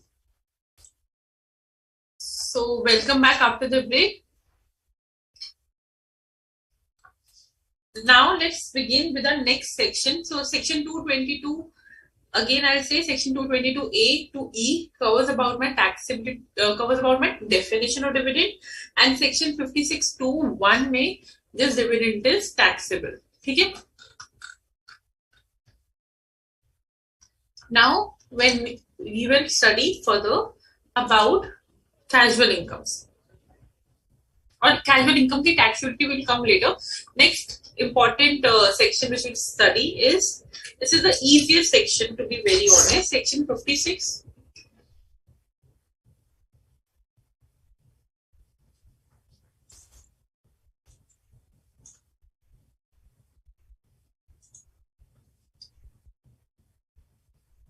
Section 56 to 7B. Again, students, I'll focus on the fact that when we are talking about the taxability, you should make it easy to understand it yourself as a point of view of the person to whom it is getting taxed. So here, this section is applicable only to a closely held company. First of all, only to a closely held company, not to a openly held company or a public company. Now, what does this section actually say? Now, this section actually says is that if you are a closely held company and you issue shares, now there is one fair market value, there is one concept of face value, and there is a concept of issue price. Okay? Anything over and above the face value, if issued, it is said that it is issued at a premium. It is issued at a premium. We do not say anything over and above the fair market value, right? When a company issue anything over and above the face value, that is called the shares are issued at premium. Below the face value, it is called issued at discount. This we know, correct. Now, what is the fair market value? The value of such shares in the market. The value of such shares in the open market, right? The company says that if you are issuing a share, and you are getting over and above the fair market value,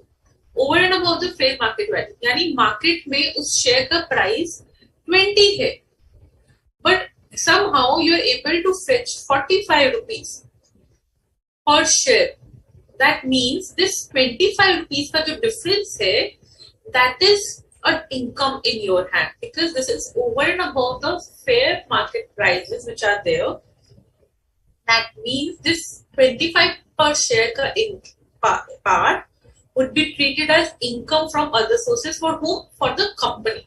government कहता है कि अगर आपको कुछ fair market value से भी ज्यादा मिल रहा है, दैट मीन वो एक्चुअली में इतना ज्यादा है नहीं, वो जस्ट आपका एडिशनल इनकम है जिसको आप शेयर कैपिटल या सिक्योरिटीज प्रीमियम्स अकाउंट में ट्रांसफर कर रहे हो to get yourself free from the taxability. So the government says if anything over and above the fair market value you are getting, that would be your income as per income from other sources, but only for closely held company. So the condition here are three conditions you have to remember. One is the company here is closely held company. Secondly, the shares are issued at premium, and the shares are issued over and above the fair market value. दोनों चीजें साथ में clear होनी चाहिए, तब जो fair market value और issue price का डिफरेंस होगा, that would be your income. Your income, again I am saying not the income of share holder, the closely held company का income. So if I take the scenarios which are given in your book,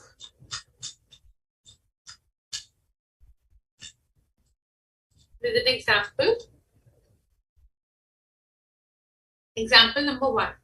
Face value of shares कितना है? 100. कितना है? 100. Fair market value of कितना है? 120. Issue price कितना है? 130. So the difference between the issue price and your fair market value, which is 10 per share, into कितना? 10,000 shares. So 1 lakh would be the income of a private limited. Not the amount of security premium. See, security premium 30 per share ही है. But out of that security premium, your 10 per share is your income from other sources. Okay? Not the difference between fair market value or face value, but the difference between issue price and the fair market value. आगे बढ़े. Next, यहाँ पे face value is 100, fair market value is 120.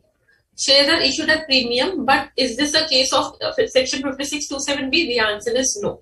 Even if the shares are issued at a price more than face value, but they are not issued at the price more than fair market value, section 5627B does not trigger. Now, next, face value 100, fair market value 90, issue price 98. Now, even here, the fair market value or issue price, there is a difference. There is a difference, but the shares are issued at discount. And remember, I told you the condition that shares should be issued at premium. Even if the issue price is more than fair market value, in this case, section 5627B would not be triggered. Clear? Sure. So this is all about your section 5627B. Now let's move forward to our next section.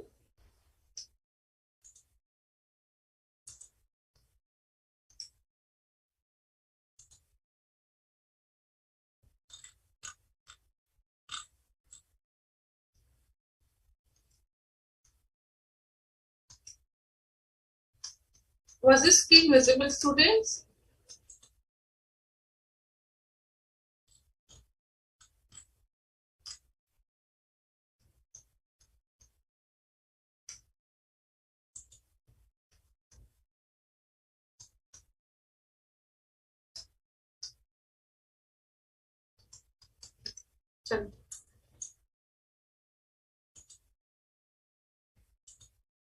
Next, and the most important section, section 56 to 10.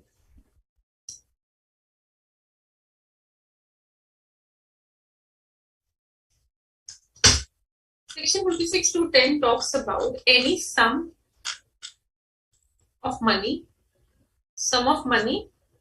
value of property received without consideration or for inadequate consideration to be subject to tax in the hands of recipient. So I told you this section is nothing but a common section जो आप normally कहते हो gift. But gift में क्या? One is money, which would be covered here. Okay. Money मतलब cash gift which you receive. Another is property. Property में two properties are there, movable and immovable. Okay, so property received without consideration. Without consideration means एकदम free fund का. You did not pay any amount for this. Without consideration, I got, suppose, jewelry free. That is a gift. Another immovable property without consideration. I got a house as absolutely free. That is also a gift. But inadequate consideration क्या होता है? What is inadequate consideration? So the government says inadequate consideration क्या होता है? The government says that if the price of something was 5,000 and you paid hardly 1,000 for it, so the difference of that is inadequate consideration. ऐसा concept आपने किसी का 5,000 था, but you only paid 1,000. You got a thing for which the price was 5,000, but you only paid 1,000. So this is typically a case of inadequate consideration. So inadequate consideration also would be my gift. The difference would be my gift. So if I receive any movable property for inadequate consideration, or if I receive any immovable property for inadequate consideration, all of these would be my part of the gift. So क्या आया gift में? Money, movable property and immovable property, both without consideration or for inadequate consideration. Taxable किसके hand में होगा? Recipient के. So now to understand this, we will assume that we are the recipient. We are the person जिसको gift मिल रहा है. Okay. So now to understand it, let's move forward. Just 1 second.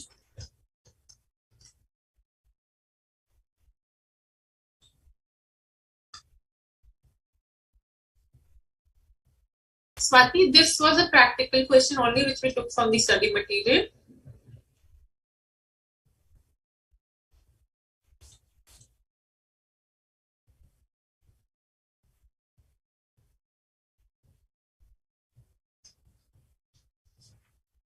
Mahadev, that वाला part are specifically left. So I'll come to it again. एक बारी देखना उसको. We'll come to that. उस case में could be a case of section 56 to 7. But now let's understand section 56 to 10. Let's see what all are covered. But before that,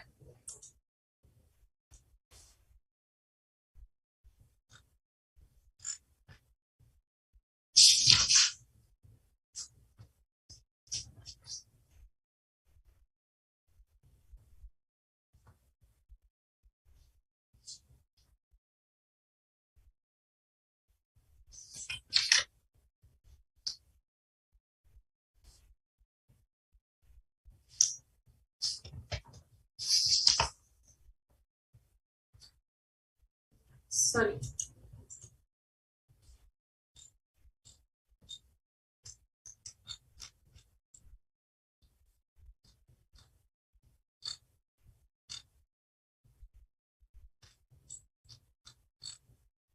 But before that, let's see how actually we section 56 to 10 may you have to consider yourself as recipient.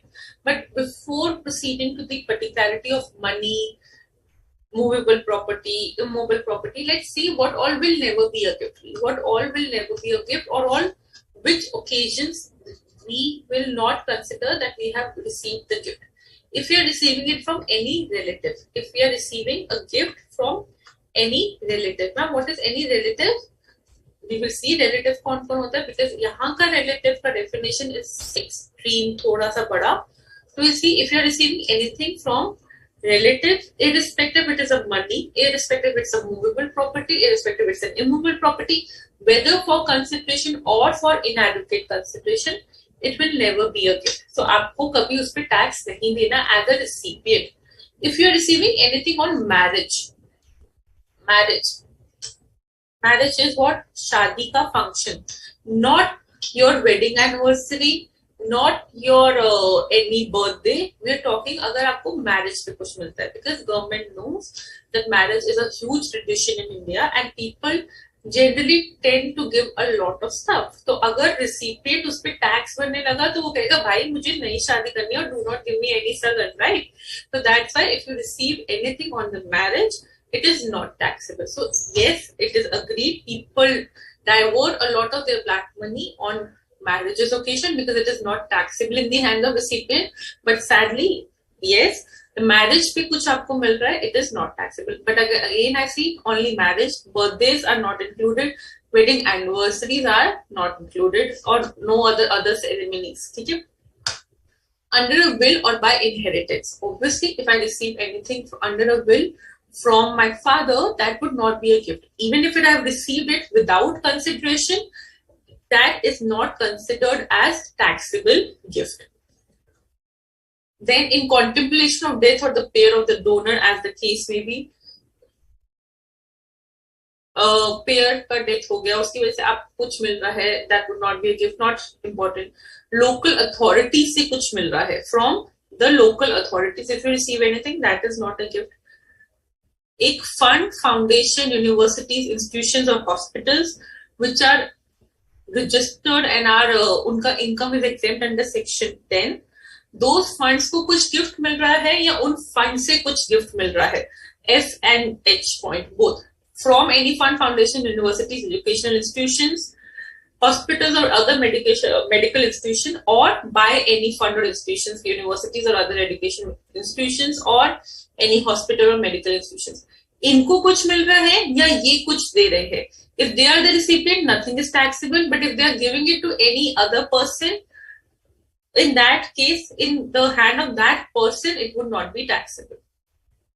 If a trust is receiving anything or a trust is paying anything, then in the hand of recipient, nothing would be taxable. Next is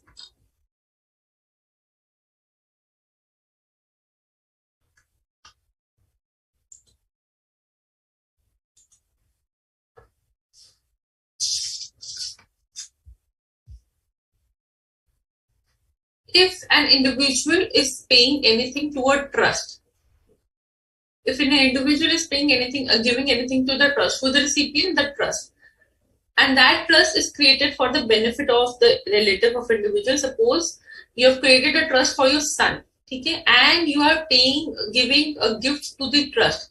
So trust के हाथ में nothing would be taxable. Recipient, always think for section 56 to 10 as a recipient, and for any other conditions as may be prescribed. Now next thing which you will ask is, ma'am, property क्या है? Property I told you is either movable property or immovable property. Right? Immovable property we understand land and building. But what about movable property? Movable property may only this list would come. Only this list would come. Shares, jewelry, archaeological collections, drawing, paintings, sculptures, any work of art or buildings. Only this is your property if covered under section 56 to 10 if received. Only this is your property if covered here. Ma'am, अगर mobile gift में मिल रहा है, will it be taxable in the hands of my recipient? Yes. Mobile gift में मिल रहा है, will it be taxable? No. Even if it is a movable property received without consideration, not taxable. Ma'am, wristwatch, not taxable. Smartwatch, not taxable. Car, not taxable. So you can give these things as gifts. So tabhi all these celebrities, they give cars and all those as gifts to the to other celebrities, and they are not taxable. Recently, I think few people must have heard of Kartik Aaryan receiving some India's biggest car or something. I don't remember the car name. So that is not taxable in the hand of Kartik Aaryan because it is not a tax. It is not a property, and hence it is not taxable in his hand. Okay, so only shares, securities, jewelry, archaeological collections, drawing, painting, sculptures, and work of art or building. Okay. Then, if you are receiving anything from your relative is not taxable, but relative का मतलब क्या है? What is relative meaning?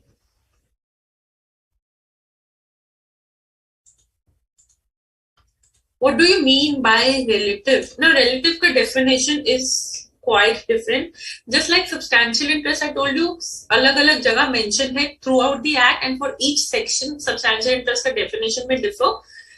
Similarly, the word relative you will find in multiple places, but the term is different for each section. That's why it is not defined under section 2, which is a general definition section, but it is defined for each particular section. So section 56 to 10, what is relative? Simple. If you are Mr. X, okay, we'll make Mr. X. Mr. X is the person. Her spouse, his spouse would be relative. Mrs. X would be relative. Simple. Khatam? No.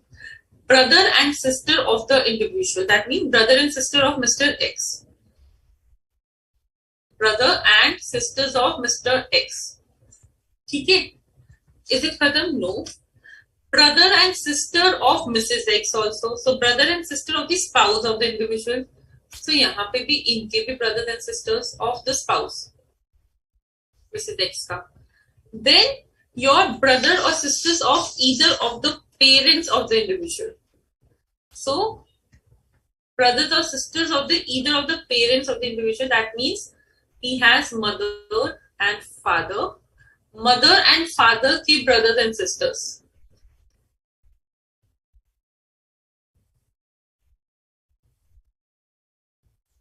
Mother and father ke brother and sister. That means if you say here in North India we call bua, masis, mamas, chachas, tayajis, and all those people are your relative.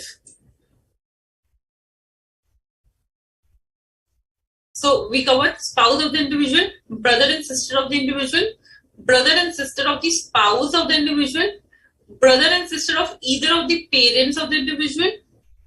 Clear? Then any lineal ascendant or descendant of the individual. So any lineal ascendant, yani lineal ascendant means who was there before, who lenient descendant and ascendant means who was there before me or who will be there after me. Basically, my father, my grandfather, my great grandfather, my great great grandfather. So in a straight line, whoever is my lenient descendant, and similarly, lenient descendant means my child, my great grandchild, sorry, my grandchild, my great grandchild, and all of that. Beta, bete ka beta, and so on, so on. ठीक है, और बेटी का बेटा and all those stuff. ठीक है. So linear descendant and lenient descendant. Similarly, linear ascendant and linear descendant of the spouse of the individual. So spouse ke papa, spouse ke papa ke papa, spouse ke papa ke papa ke papa, all of these things. Similarly, spouse ke bache obviously would be the same, but yeah. So linear descendant and linear descendant of the spouse of the individual. Now, in सबके spouses, ma'am, what do you mean? So spouses of any person referred, we just discussed. So भाई का spouse, in सबके spouse, sisters का spouse, brother and sister का spouse, mummy papa are obviously covered. Then brother का spouse, sister का spouse of mummy papas, here also spouses of linear ascendant and descendant, here also spouses of linear ascendant and descendant. So ultimately your mami, masi, mosaji, chachaji, chachi, tayaji, everyone will become your relative, and hence receiving anything from this relative would not be taxable. So this is quite a definition when we talk about relative. Who all are covered? Individual, spouse of individual. Brother and sister of individual, brother and sister of spouse of individual. Brother and sister of mother and father. Brother and sister of your parents. Okay. Then linear descendant of individual, linear descendant of individual, and spouses of each of them. Spouses of each of them would be covered in the definition. Your first cousin will not be your relative.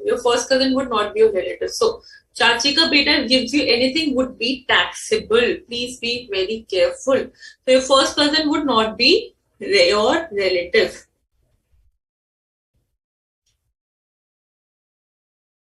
Anything received from your mother-in-law, will that be taxable? No, because linear descendant of spouse and unka linear descendant of spouse and linear descendants or descendants ka spouse would also be your relative. But anything received from the chachi of your spouse would be taxable. ठीक है? Clear? Absorb the definition. कोई doubt up till now? So अब हमने non-coverage देख लिया. Now we'll see what all is taxable and how it is taxable.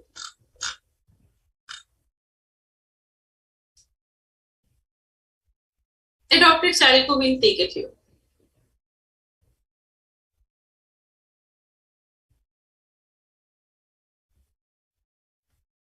Laptops, others, no, it's not a movable property. We will not take it here.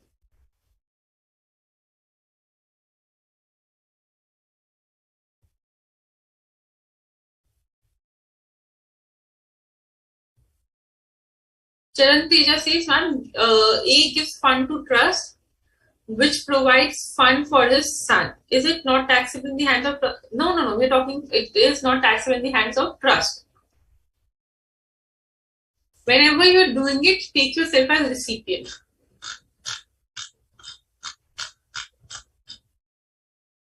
Pooja, whether other heads are all clear to you? Pooja, there are? Except capital gain and other sources.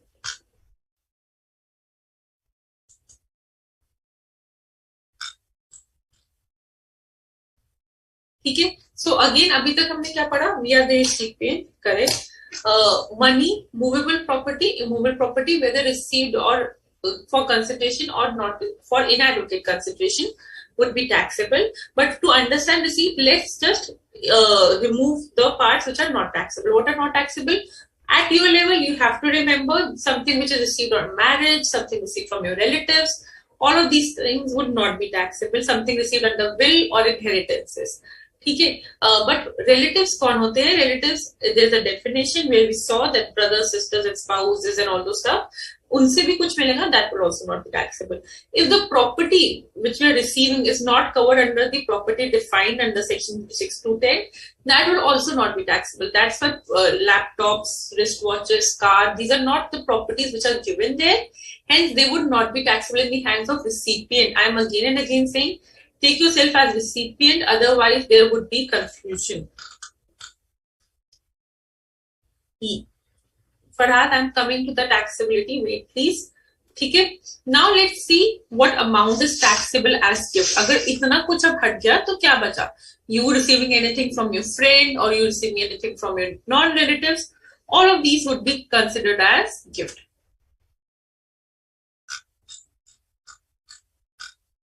थोड़ा सा time दो पूजा, you will understand these also. Do not worry.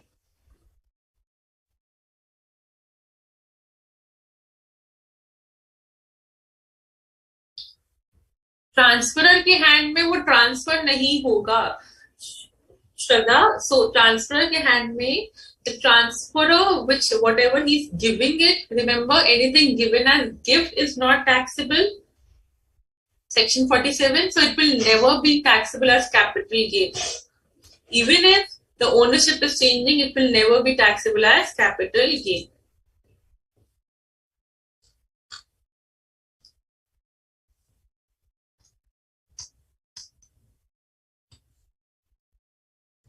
Okay, now let's see what is taxable as gift.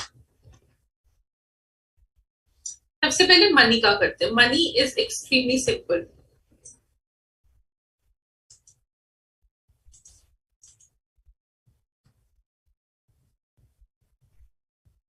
You received money. Money, आपको जब भी question आएगा, you will make 5 columns. One is money. Another would be for movable property with consideration, without consideration, or inadequate consideration. Immovable property without consideration and inadequate consideration. Okay. So money is cash gift which you receive. Cash gift received during the year would be taxable if the same exceeds 50,000. If the same exceeds 50,000. Entire amount would be taxable, but trigger would happen when it exceeds 50,000. An example, I received rupees 10,000 from my friend Mr. A. बहुत अच्छे friends हैं मेरे पास, who gives me cash. Mr. B, Mr. C, and Mr. D. Okay. One gave me 10,000, another gave me 5,000, another gave me 15,000, and one gave me 15,000. Okay. So 10 plus 5, 15 plus 15 plus 45 हो रहा है. ठीक है. I have not received. Take yourself as recipient again and again. Say, I have not received cash gift more than 50,000. Then nothing would be taxable. Even if they are non-related, even if they have not given me on marriage, suppose they gave it me on birthday, then also it would not be taxable. Suppose now Mr. B को लगा कि नहीं, everyone is contributing, I should also give a certain amount. So Mr. B ने क्या किया? He gave me. This is my bad. Sorry. Mr. B ने क्या किया? He also gave me 15,000. ठीक है. Now, as a recipient, I have received cash more than 50,000. I have received cash more than 50,000. Then the entire amount would be taxable as gift. Entire amount would be taxable as gift. So hence, entire 55,000 here would be taxable as gift under money segment. ठीक है. Even if per party 50,000 limit नहीं है, recipient को 50,000 तक कुछ मिलता है, government says okay, will not tax it. But more than 50,000 is money. Only the money part we're talking. If received, even if received less from each person, it would be taxable. Okay? Here, money is the simplest and the easiest. But उससे पहले, obviously, you will see it should not be covered from. It should not be from relative. It should not be from marriage. उसके अलावा, whatever is there, it would be covered here.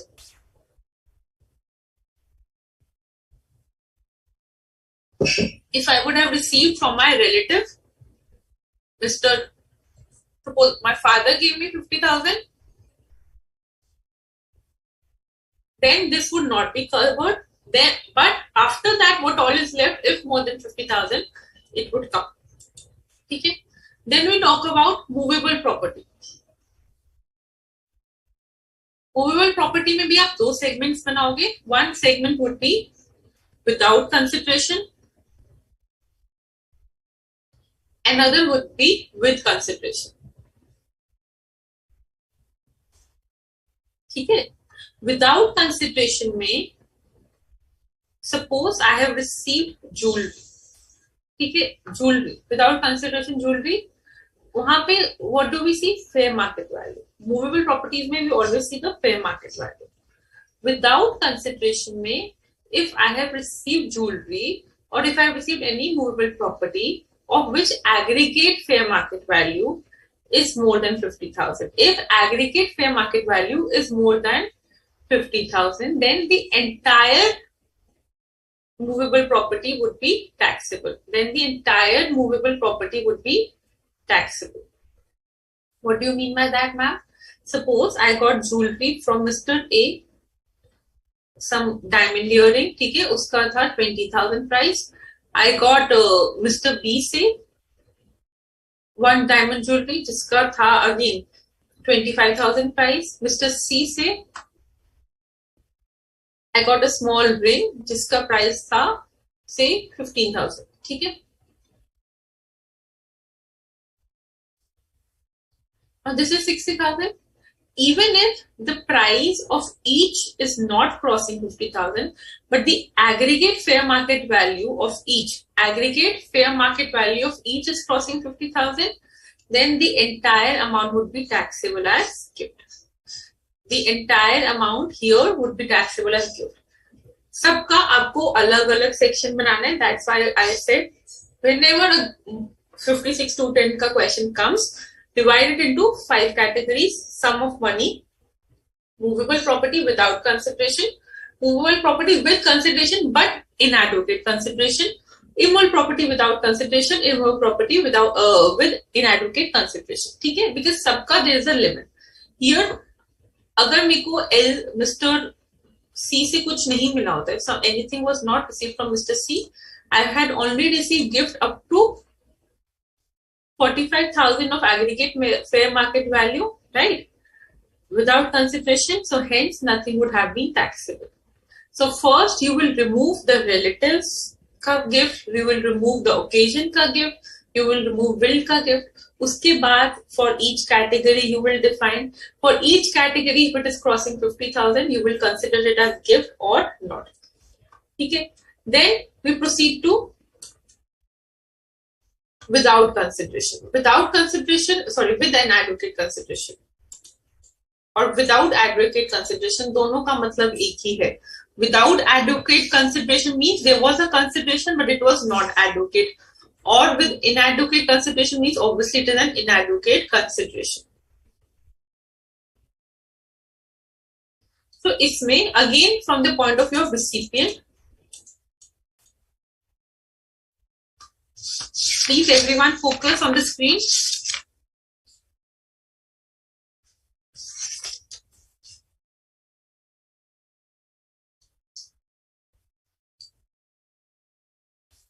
I got shares of X company, ठीक है, from Mr. X, Mr. Y and Mr. J.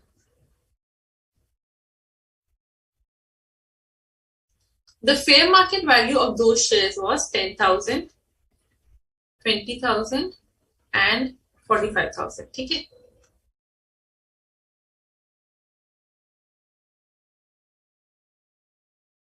Then, but I paid only 50% of the price. यहाँ पे I paid 5,000, यहाँ पे I paid 10,000 and यहाँ पे obviously I paid 22,500. Correct? The inadequate consideration.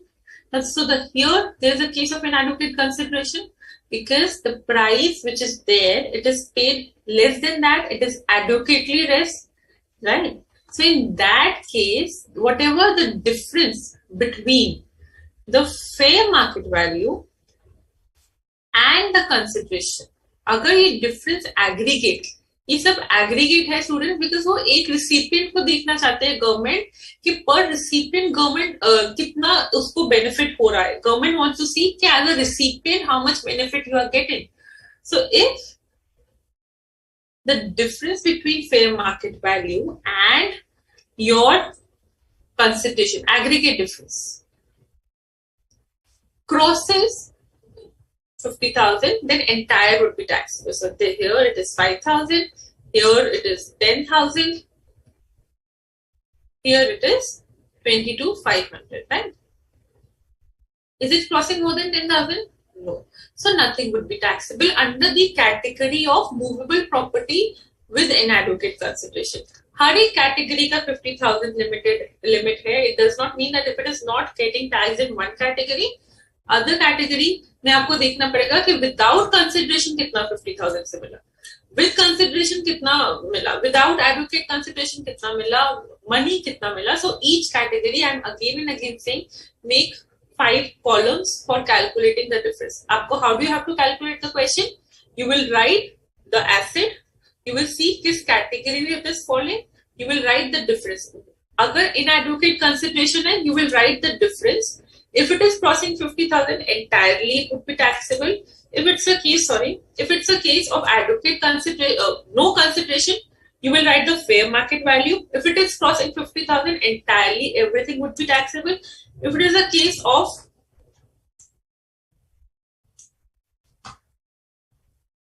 money, you will write all the money. If it is crossing 50,000 entirely, everything would be taxable.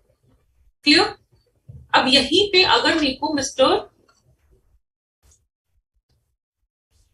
M also gave me shares, ठीक है, of 60,000 and I paid only 30,000 to him. So the difference of fair market value and the consideration is 30,000, but now the aggregate during the year under this category of inadequate consideration is crossing 50,000, then entire this amount would be taxable. ठीक है, 57,500 in this part. यहाँ तक किसी को कोई doubt? Pooja, especially you, tell me. So now you say, ma'am, अगर कोई movable property है, but if received on marriage, nothing taxable. You see first the property, you see the relatives, and then you see the occasion. Nothing would be taxable. अच्छा, tell me, relatives से birthday पे कुछ मिला, will that be taxable? No, relative है वो. Birthday ठीक है, marriage नहीं है, but relative से तो मिल रहा है.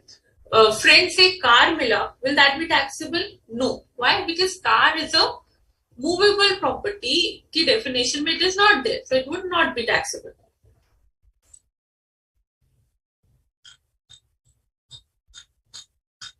किसी को कोई डाउट यहाँ तक? Entire amount would be taxable. So the triggering part is कि 50,000 से exceed होना, but the taxability would be entire. Okay.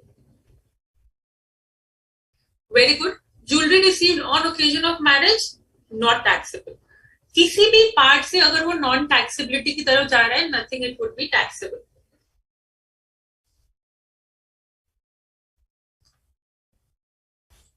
और questions?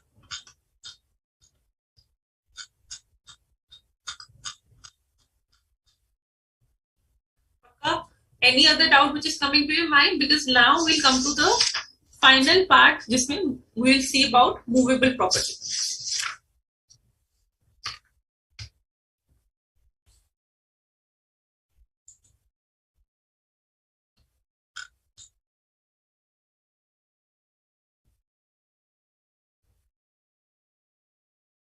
Swati, definitely if the time allows, I'll definitely take it up. अभी तक किसी को कोई डाउट, कोई और सिनेरियो माइंड में आ रहा है कि मैम ऐसा हो सकता है क्या, ऐसा हो सकता है? You are talking about recipient. Okay, we are talking about रिसिपिएंट्स.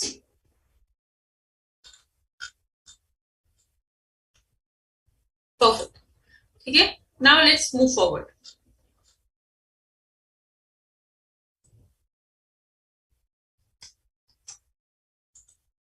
Now the last fourth column क्या आएगा मेरा? इमूवेबल प्रॉपर्टी का.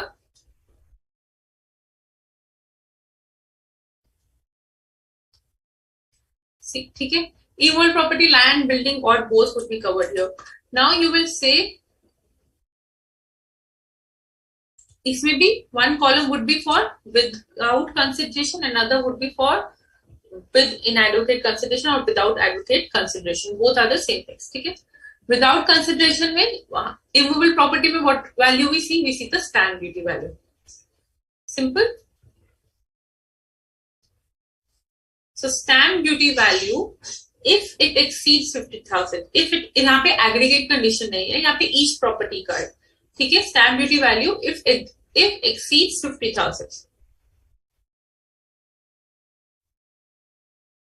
Money में we see the aggregate, movable property में we see the aggregate, but here we will not see the aggregate. यहाँ पे per property देखेंगे.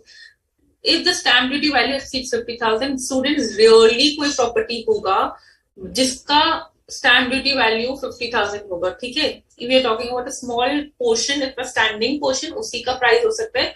But immovable property के case में always the stamp duty value would be more than 50,000 in any way. So that would be considered as gift. So if I have received a plot of land from my friend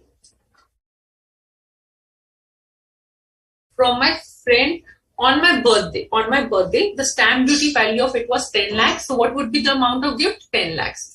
What would be the amount of gift? 10 lakhs. I did not pay anything. ठीक है? If I received another land from another friend, stamp duty value of it is 5 lakhs. 5 lakhs would be taxable. ठीक है? Now, next column you will make for inadequate consideration. यहाँ पे ये थोड़ा सा typical है. Please listen carefully. एक बार, ठीक है? If you know the concept, it would be easy. If the difference of the stamp duty value is more than 50,000, this is a case of inadequate consideration, right? Sorry. If the difference inadequate consideration क्या हुआ? That stamp duty value was there, I paid a less amount.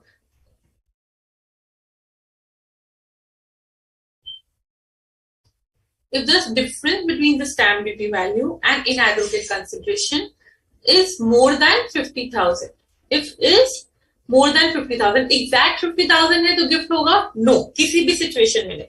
But if more than 50,000 है, stamp duty value and inadequate consideration का difference, if it is more than 50,000, then the difference would be taxable as gift. So suppose I purchased of land from my friend for 11 lakhs, ठीक है? But the stamp duty value of the same was 15 lakhs. So how much would be the gift? 15 minus 11, 4 lakhs. जो benefit हुआ उसी को gift लूंगी ना, 15 को तो gift नहीं लूंगी, correct? So whatever is the benefit, that would be my gift. So 4 lakhs would be my gift because the stamp duty value is and the difference between the consideration is more than 50,000. But at the same time, students यहाँ पे आपको बार-बार stamp duty value and consideration immovable property आते हैं, तो बार-बार one section might trigger to you that वो 10% वाला limit भी तो है ना?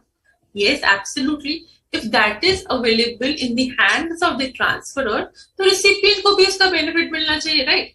That 10% वाला limit, you remember section 50C in case of capital asset, section 43CA in case of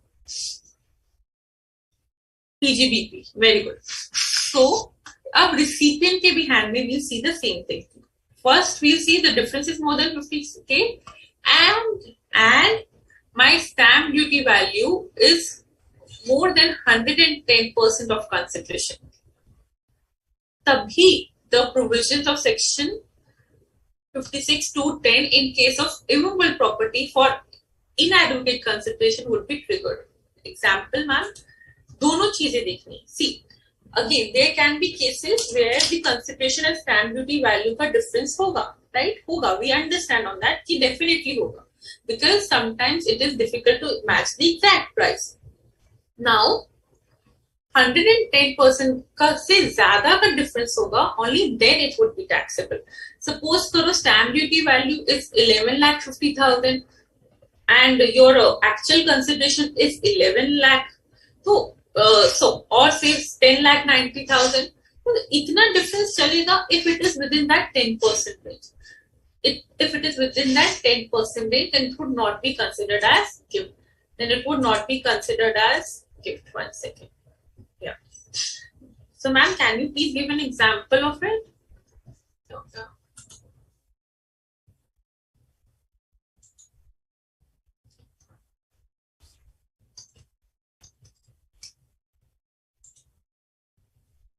Simple situation, students. You are the recipient. Okay. 5, 10,000, 15, 20,000, 30, 40,000 कम होगा चलेगा, no problem, वो तो वैसे ही गिफ्ट नहीं है. बट अगर वो 10% की रेंज से कम है, even if it is more than 50,000, still it would not be considered as gift. Ma'am, please explain. So my stamp duty value, okay, my actual consideration is 10 lakhs and my stamp duty value is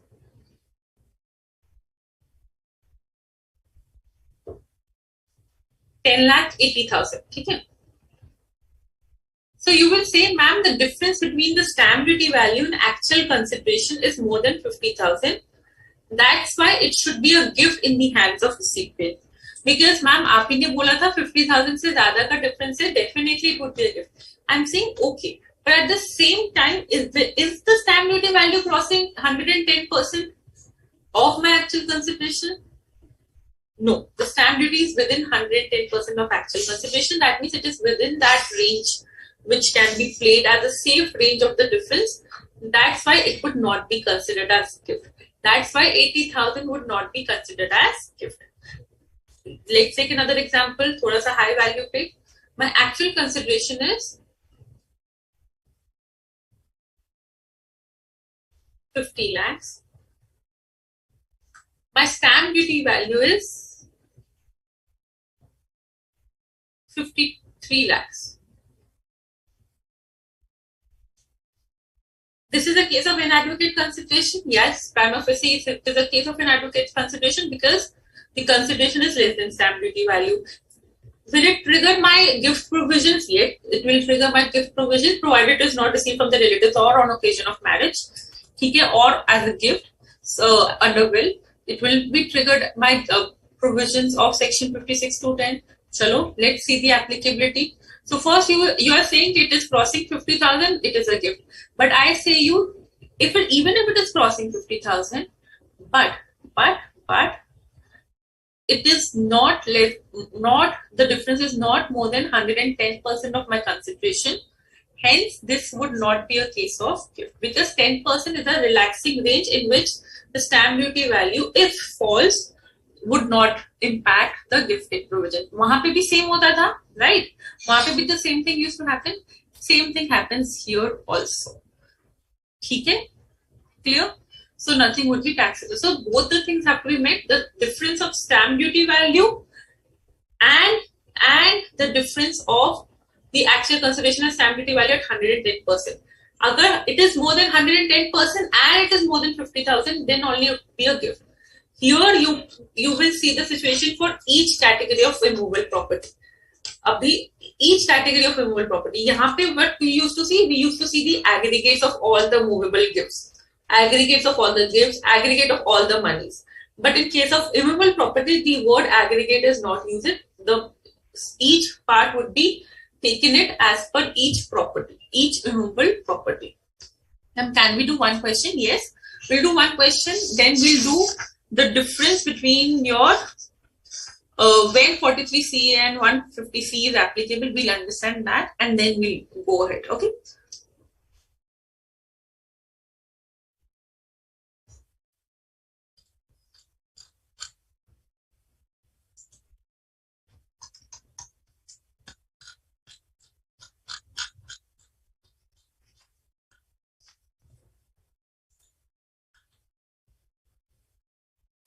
On the screen, everyone, यहाँ पे discuss the taxability or otherwise. ये वाला करते हैं, ठीक है. Discuss the taxability of the following in the hands of the recipient under section 56 to 10. First, we are covering Mr. Akhil HUF received. अच्छा, HUF के लिए कौन होगा उनका relative? The members. The members would be the relatives. HUF के लिए we did not cover. HUF के लिए the members would be the relative. Any members would be the relative. Spouse of the members may only the members. Okay. Akhil HUF received 75,000 in cash from niece of Akhil. That is the daughters of Akhil's sister. Akhil is the karta of HUF. Recipient कौन है first of all? Akhil HUF, correct. Now we have to see whether it is received from relative or not. Who is the person who is giving? The niece of Akhil. HUF के लिए only the members are relatives. Only the members are relatives. So here it is received from a non-relative. Correct. It is more than 50,000. So entire 75,000 would be taxed as gift. Here. Next. Nitisha, a member of her father's HUF. She is a member of her father's HUF. Okay. Transferred a house property to HUF without consideration. The stamp duty value of the house property is 9 lakh. First of all, who is the recipient? HUF is the recipient. Okay. Who is the person who is giving the gift? Nitisha. Is she a member? Yes. Is she a relative? Yes. Anything received from relative, first of all, is not considered as gift. Is not considered as gift. So HUF के case में it will not be considered as gift. Next, Mr. Akshat received 100 shares of A Limited from his friend on occasion of 25th marriage anniversary. First of all, whether the person is relative? No. Akshat के लिए whether the person is relative? No. Whether the occasion is the marriage? No. It is anniversary. So hence, gift can be triggered. Now let's see, the fair market value was 100 per share. He also received jewelry worth rupees 45,000 from his nephew on the same day. Let's see. Movable property की category में, without consideration की category में क्या क्या आया? One was 100 shares of 100 each. Okay, 10,000.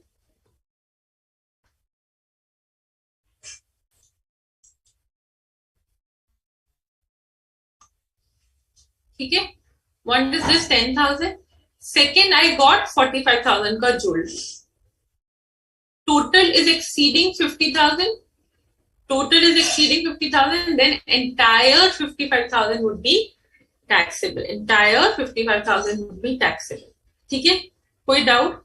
So whenever such question comes, always I'm saying categorize it into 5 categories. Us category में total देखना है and then you have to take the sum. Okay? But for immovable property, you have to take it for each immovable property individually. Koi doubt? It is the easiest if understood step by step.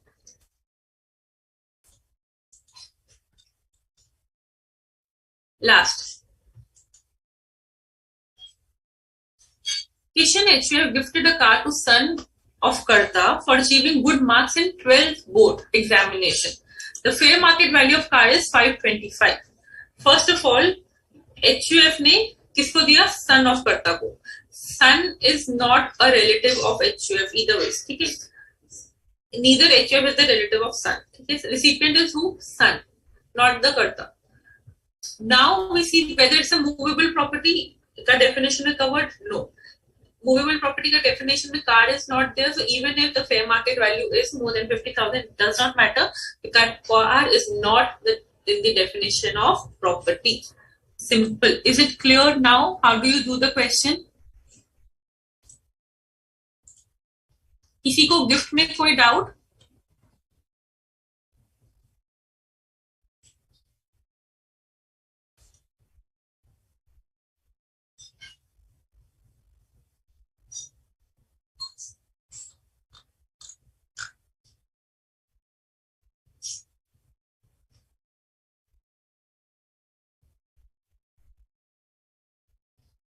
So I'll repeat it again यहाँ पे.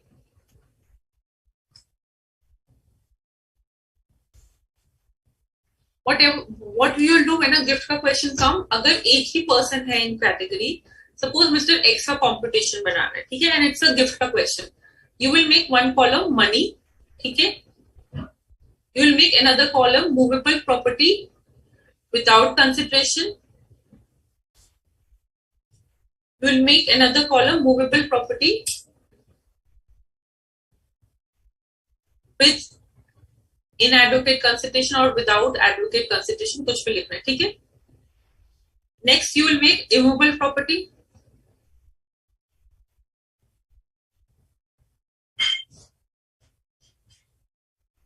and the third you will make fifth you will make यहाँ पे immovable property से ही related. This is without consideration, this is with inadequate consideration, ठीक है. ST you will make 5 columns in exam. Simple to do it. यहाँ पे for each अगर stamp duty value exceeds 50,000, no aggregate you have to see. And obviously in this case if received without in consideration ऐसा कोई नहीं होगा जिसका stamp duty value is less than 50,000, ठीक है. Very rarely or very rural land which might come in the question, ठीक है. Now here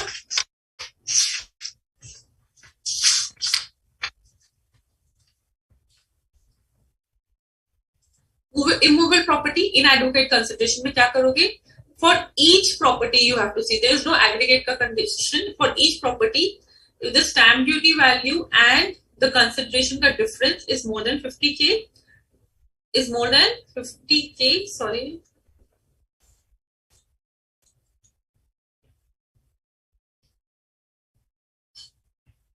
stamp duty value and actual consideration का difference is more than 50k and at the same time stamp duty value exceeds 110% of the consideration. तो इसमें से जो का higher difference होगा that would be your gift का amount that would be your gift amount for each property, ठीक है. Movable property के case में without consideration you will write जितना भी fair market value है for each assets, ठीक है. For each if these in aggregate इनका total 50k से plus होता है तब all would be taxable as gift. If in aggregate 50k से plus नहीं होता nothing would be taxable as gift. Movable property without with inadequate consideration में difference you will show fair market value and consideration का FMV and consideration का ये सब difference in aggregate if it is more than 50k then only they would be taxed as gift, ठीक है. Money के case में whatever money you have received if more than 50k in total it would be taken as gift. But obviously you will not write यहाँ पे received from relatives, received on occasion of marriage, received under will or received or movable property के case में if it is not a property. उनको छोड़ के after removing the exceptions first then you will fill in the category, okay. किसी को कोई doubt अब on the part?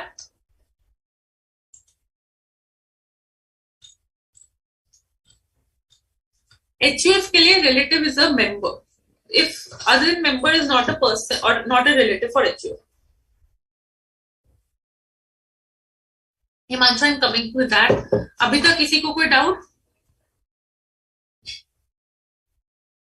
I mean, if I purchase a land with 10 lakhs and land fair market value is 5 lakhs, would it be considered as income? Yeah, it would be a case of inadequate consideration. Hence, it would be considered as income.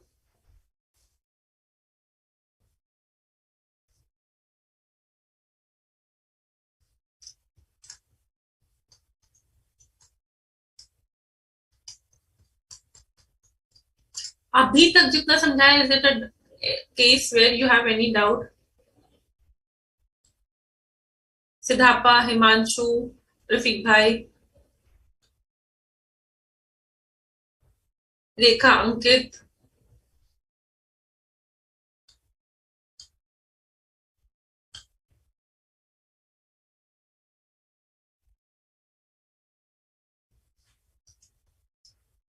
Muskan. 1 second. आपको कुछ नहीं करना. अगर आपके पास there is a case of immovable property, you have to see two things. You have to see whether the stamp duty value and consideration का difference is more than 50,000. ठीक है, suppose the difference is 70,000 and stamp duty value is within the 110% वाला range.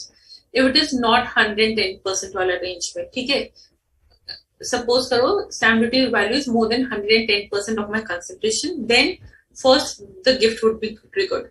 Gift का segment कब trigger होगा? When stamp duty value is more than 110% and the difference is more than 50,000. And condition है, दोनों condition साथ में complete होने चाहिए, ठीक है?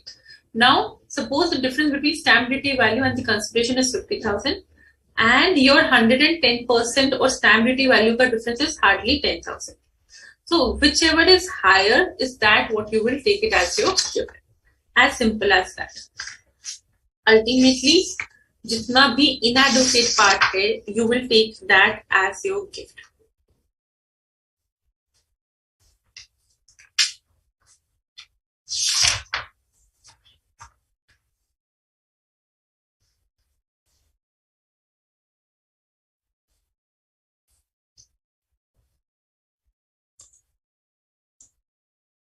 दोनों में से दोनों का पार्ट लेना है एंड यहाँ पे वो जो कंडीशन बोल रहे हैं ना, higher of 50,000 and higher of 10%, it is like कि जो डिफरेंस आपका कंसिडरेशन, एक second, your gift will always be the difference between the stamp duty value and the consideration, ठीक है, but it would be with the conclusive condition as in both conditions should be met. As simple as that. वो higher वाला word देख के confuse मत हो, जो समझाया उसी में if you will understand it would be easy, ठीक है. Difference would always be stamp duty value and consideration. Gift part would be always be the difference, but how to check it? Like this. दोनों conditions साथ में met होगा, only then it would be a case of taxability. Now to the homework part, student. Homework में you have to do read page 4.77. 4.77 समझने के लिए your 43 CA, your 50 C and your 56 to 10 तीनों एक साथ तीनों का understanding is important and then only you be able to understand. This is your homework. Why? Because I want you to recall the section first and then understand it. अगर नहीं आया, I am here to explain this provision. इसमें tedious वाला part you can ignore. But this is how you have to do. This is your homework, ठीक है? All the illustrations definitely is your homework. Illustration 4 करने से पहले please do the table. Then only you will understand illustration 4. ठीक है? Then now one thing, 20% वाला part. 20% वाला part 43 CA में if you have read. This 110% का हम 120% लिमिट ले लेंगे if it is a case of residential unit, if a residential unit is transferred and the transferor के लिए that residential unit is a stock in trade, only then this 110% would be treated as 120% only then, and provided the transfer happens between 12th November 2020 and 30th June 2021. But again, I am telling you that is a very typical scenario. At your level, it will not come. But again, we cannot skip anything. This 110% would be substituted by 120% if you are receiving a residential unit from a person for who that residential unit is a stock in trade, and the transfer has happened between 12th November 2020 and 30th June 2021, and the property ka consideration, the property ka value is not more than 2 crore. The consideration is not more than 2 crore. But this is very typical. Exception समझने से पहले provision समझो. Please do not rush. Many of you may have done these chapters in your other classes and that's why you rush from one to another. Please, I request one point करके समझो. जो important है पहले उसको समझो, ठीक है? So those who are asking for 20%, this 110% would be substituted by 120% if you have received a gift of a residential unit from a person for whom that residential unit was a stock in trade, and that transfer had happened between 12th November 2020 and 30th June 2021, and the consideration is more than or equal to 2 crores. Okay, only then it would be taken as 120. Otherwise, in all situation, it would be 110.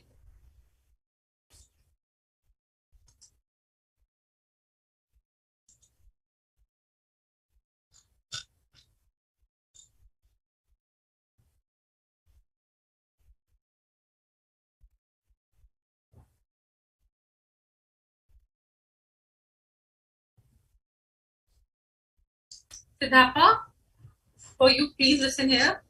Gift immovable property without advocate consideration में क्या करना है? Calculate the difference between stamp duty value and consideration more than 50. Calculate the difference between stamp duty value and consideration. If the stamp duty value is more than 110%, then only gift ka taxability would be triggered, and gift ka taxability would be the difference between the stamp duty value and the consideration. ठीक है, वो higher वाला part से technical language है. This is what it means. Okay,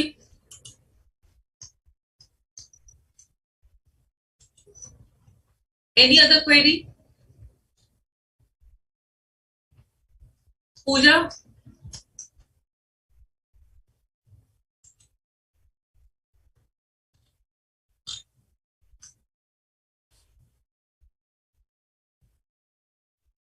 Pradeep, I did not understand. Can we MAC tax free 1.5 lakhs money MP in advocate? कुछ समझ नहीं आया. एक सेंटेंस बना के प्लीज शेयर करो.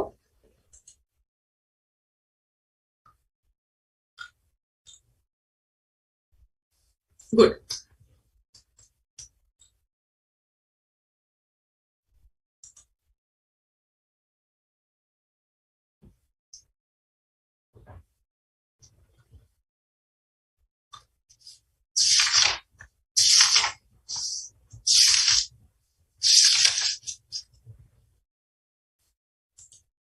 Now on casual income. Casual incomes क्या होते हैं? My income from winning from lotteries, your horse races का winning, gamblings, all of these would come as casual income. There is a special rate. Special rate is given under section. हर एक special rate का अलग section है, जैसे 112 LDCG, 112A LDCG on equity shares, 111A short term capital gain on listed equity shares. वैसे ही special rate है casual income का under section 115BB, and that special rate का tax rate is flat 30% plus surcharge and cess applicable. So if you have an income of 4 lakh पे flat 30%, 120 plus cess you have to pay. No deduction of any expenditure. आप KBC में गए, आपने अच्छे से कपड़े खरीदे जाने के लिए, नॉट अलाउड. ठीक है, आपने बुक्स पढ़ी केबीसी में पढ़ने के लिए, जीतने के लिए, एनी बुक्स का expenditure would not be allowed. So 4 lakh flat 30% पे टैक्सेबिलिटी होगा. No deduction of chapter 6A, जैसे हम वहां पे करते थे कैपिटल गेन में चैप्टर 6A का डिडक्शन नहीं दिया था. सिमिलरली कैजुअल इनकम में चैप्टर 6A का डिडक्शन नहीं देना. But here unexhausted basic exemption limit का भी देयर इज नो फंडा. सीधा फ्लैट 30% पे टैक्स करना है तो करना है. If you have income of 2 lakhs 30%. इसमें ये नहीं देखना कि it is an only income of 2 lakhs and my unexhausted basic exemption limit is there. Nothing. Full 2 lakhs would be taxable. ठीक है. Now what about the expenditures which are allowed and expenditures which are not allowed?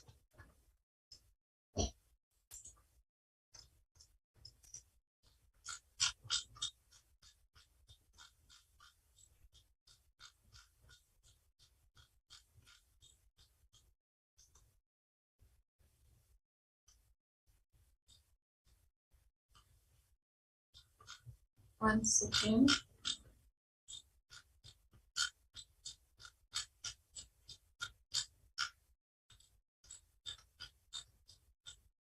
तो ma'am क्या other sources में से किसी भी चीज का डिडक्शन नहीं मिलेगा?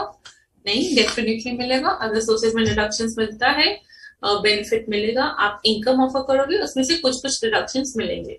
मैम कौन से? So if you are talking about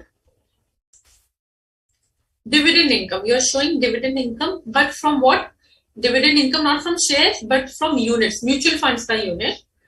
और income in respect of units from a specified company, basically mutual funds का, तो उस पे आपको डिडक्शन मिलेगा interest expenditure to earn such income. Ma'am what do you mean by interest expenditure to earn such income? मैंने loan लिया और loan लेके म्यूचुअल फंड्स खरीदा, लोन लेके म्यूचुअल फंड्स खरीदा. आई कैलकुलेटेड दैट लोन पे मुझे इंटरेस्ट देना पड़ेगा 10% एंड म्यूचुअल फंड पे रिटर्न इज 20%. तो in a way I am in a profit of 10%. ठीक है, so I calculated it and then only I invested in mutual funds, right? So जो loan पे I am paying the interest, that can be taken as deduction. But you have to remember one thing, that such interest cannot exceed 20% of such income included in the total income without deduction in this section. That means agar mera income is of 1 lakh, my income is of 1 lakh, so my maximum interest deduction which would be allowed to me would be 20,000. That means only 20% of maximum 20% का deduction would be allowed. Clear? अब अगर मुझे income मिल रहा है interest on securities, that would be my other sources income, correct? Yes. Any reasonable sum paid by commission, अब उस interest को लेने के लिए अगर मैंने बैंकर को कोई कमीशन दिया, that would be allowed as deduction. ठीक है, this part you can ignore. 3 वाला एक सेकेंड, ओके नहीं इसको हम लेते हैं 1 सेकेंड.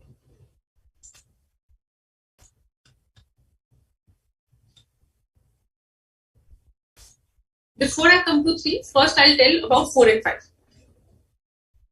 मैंने हायर किया, मेरे को रेंट मिल रहा है फ्रॉम प्लांट एंड मशीनरी का लेट आउट. ठीक है, प्लांट एंड मशीनरी के let out time getting the rent. So what would be the reduction? जो भी प्लांट एंड मशीनरी के रिपेयर्स, उसका डेप्रिसिएशन, उसका insurance premium, all of these I can claim it as deduction. All of these I can claim it as deduction, but obviously the current repairs, not the capital repairs. ठीक है, simple है. I got 10,000 per month rent. Total मेरा 1,20,000 per month rent हो गया. Plant and machinery. I say I spent 50,000 on the repair of plant and machinery, on the depreciation, on the insurance premium. 50,000 deduction मिल जाएगा section 57 में, and the net amount would be taxable. Family pension. Family pension क्या होता है? So if a pension is received by the person himself, that is salary, right? That is salary. Remember? But if a person, a member of the family of the pensioner is receiving, so family pension, suppose after the death of the person, the spouse receives the pension, that is family pension. So that is other sources of income from the spouse. So उसमें you get a deduction. Suppose you are getting 10,000 per month pension, तो आप दिखाओगे 1,20,000 pension received. ठीक है, उसमें से deduction would be allowed. How much deduction would be allowed? 1/3 of such income or 15,000, whichever is less. So maximum 15,000 or 1/3, which is 33.33%. Whatever is less, that would be allowed. So 120 का 1/3, which is 40,000 or 50,000. तो यहाँ पे 15,000 मेरा deductible हो जाएगा, and the remaining of 1,05,000 would be taxable. ठीक है. Next is interest on compensation. Interest on enhanced compensation or interest on compensation. Simple. I told you, suppose करो 50 लाख का मेरे को compensation मिलना था, right? That will go as a full value of consideration in my section. Sorry. In my capital gain. ठीक है? 50 lakhs का consideration would go as a full value of consideration in capital gain. Agree? But if I got 2 lakhs rupees as interest, so this 2 lakhs would be my income from other sources. But if I am allowed a deduction of 50%, so 2 lakhs minus deduction of 50%, which is 1 lakh, total 1 lakh would be taxable. So always half interest is only taxable. So what did I say? Interest on compensation full would be income from other sources, but only 50% would be taxable. 50% is then exemption or interest on or deduction on interest on enhanced compensation. Okay.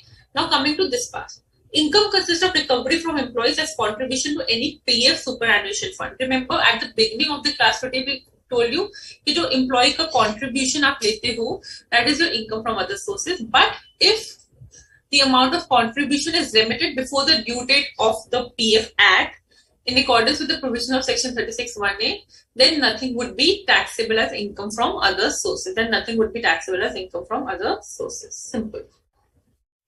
Clear? So ma'am, कौन से expenditures नहीं मिलेंगे? Which all expenditures would not be allowed? These all expenditures would not be allowed. Any personal nature का expense है would not be allowed. जो section 57 के list में लिखा हुआ है for those respective incomes only. यहाँ पे कुछ नहीं लिखा हुआ गिफ्ट के लिए, तो कुछ नहीं आएगा. गैम्बलिंग के लिए कुछ नहीं लिखा, कुछ नहीं आएगा.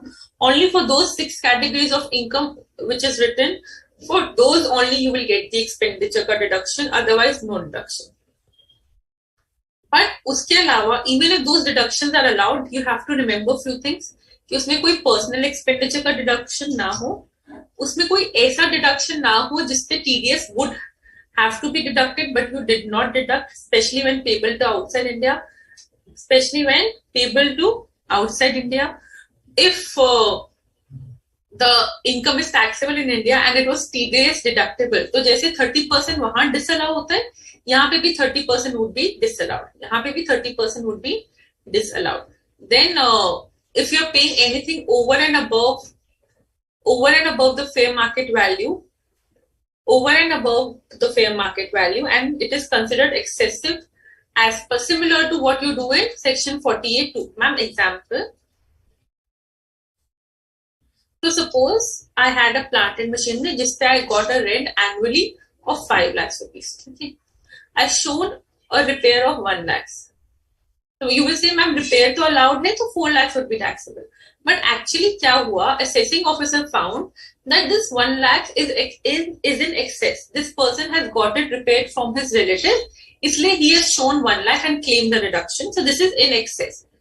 Actually में वो repair is only of 70,000. Actually में cost of repair is only 70,000. So any expenditure which is in excess to the reasonable value, to the reasonable amount, that would not be allowed. So that would not be allowed. So only amount which would be allowed from 5 lakhs would be 70,000 and 4,30,000 would be taxable. Okay. Similarly, 48(3) provisions same lines में almost यहाँ पे भी लगते हैं. Ma'am, again example. One second. So suppose करो plant and machinery का rent I am receiving 5 lakhs. And मैंने repair के लिए I paid 50,000. So you will say, ma'am, 50,000 is allowed. 4,50,000 would be taxable. No, but this 50,000 was actually paid in cash, in full to a single person in a day. In cash to full in a single person in a day. So same जैसे 48(3) का limit triggers होता है. That is, you cannot pay to a single person in a day for a value exceeding 10,000. In any mode otherwise than account pay check, account pay bank draft, ECS, electronic clearing modes like Aadhaar, UPI, your IMPS and all those stuff, it is not allowed as expenditure in 48(3). Similarly, it would not be allowed as expenditure under section 58. So anything, अगर ये मैंने 50,000 same person को in cash में दिया है, I am violating the condition. This would not be allowed as expenditure. This would not be allowed as expenditure. Hence, entire 5 lakhs would be taxable. Okay, so this is all about section 57 and 58. Section 57 talks about the expenditures which are allowed. Section 58 talks about the expenditure even if they are allowed, but these conditions have to be taken care of. What are those conditions? No personal expenditure should be there. No expenditure should be there which is on which TDS is deductible but not deductible if paid outside India, and if paid in India then 30% would be the disallowance. Similarly, if anything is paid over and above the reasonable amount, unreasonable amount would not be allowed. If anything is paid in more than 10,000 to any person in a day in a mode other than by account pay check, account pay draft, ECS, electronic clearing modes, then it would not be electronic modes, then it would not be allowed. ठीक है. बाकी इसके अलावा crossword puzzles, race horses में no expenditures are allowed. But maintaining race horses में students, you will see maintaining race horses में one expenditure which is allowed is maintaining the horses. Maintaining the horses वाले expenditures are allowed. So suppose race horses आपको पता है क्या होता है, if you have seen movies like race and all these thing, वहां पे रेस हॉर्सेस होती है, राइट? सो रेस हॉर्सेस में एवरीवन अपना जो भी horse which wins gets the prize, ठीक है? बट अब हॉर्स को मेंटेन करोगे, उसको अच्छे से खिलाओगे पिलाओगे, ध्यान रखोगे, उसका एक्सपेंडिचर इज अलाउड, उसका expenditure is allowed, maintaining the horse का एक्सपेंडिचर इज अलाउड ओनली, ठीक है? From your the horse race का विनिंग इट इज अलाउड, ठीक है? So with this, we complete our other sources. Now, I would be happy to take any of it out.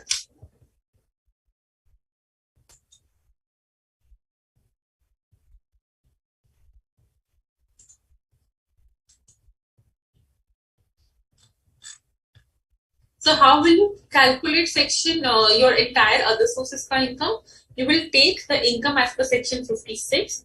You will take the deductions as per section 57, and you will remove the disallowances as per section 58. Section 56 में dividend अच्छे से पढ़ना, gifts अच्छे से पढ़ना, fair market value sorry, if the issue shares are issued at premium उसको अच्छे से करना, if exceeding the fair market value, ठीक है? उन सबको अच्छे से करना, these are very important. Casual income का taxability is very very important. If this is done, I am telling you it is more than enough to score full marks in other sources. ATTTA का deduction, Swati, that is my deductions from the entire income, chapter 6A का part है. These are the deductions which are allowed only on these incomes.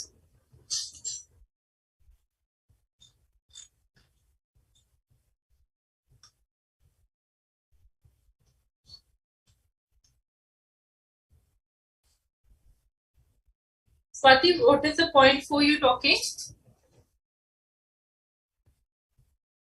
अच्छा, excessive expenditure वाला, excessive expenditure वाले में ये कह रहा है, if I am claiming a deduction of an expenditure but that is unreasonable amount, that is unreasonable amount, I have shown that 5 lakhs has been taken has been spent on repairs, but ultimately repairs का अगर वो cost actually reasonable होता वो 1 lakh होता, so unreasonable amount वाले expenditure would not be allowed, ठीक है?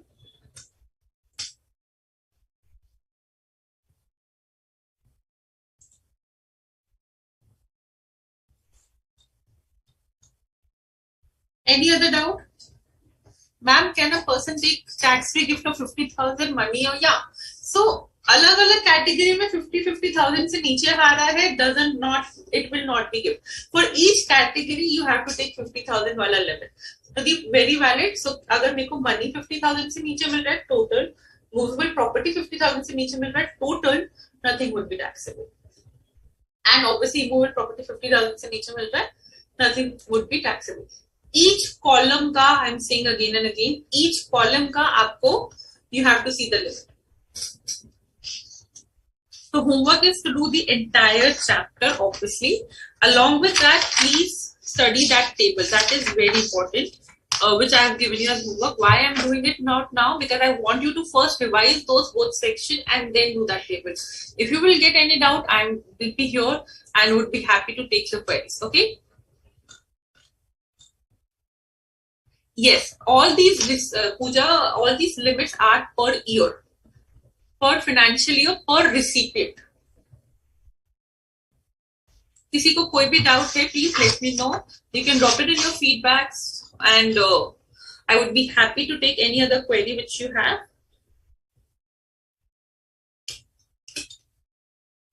Okay, so I think we are done.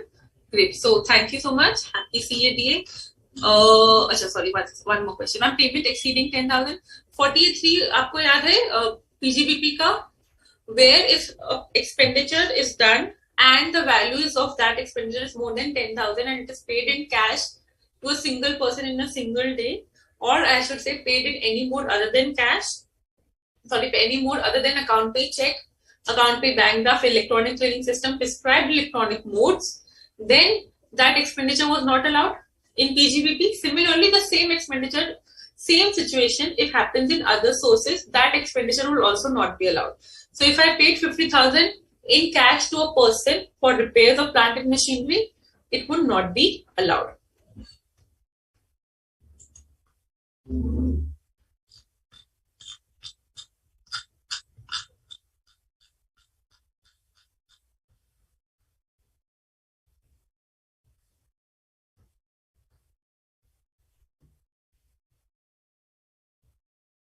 No. Prabhas, VRS का salary part.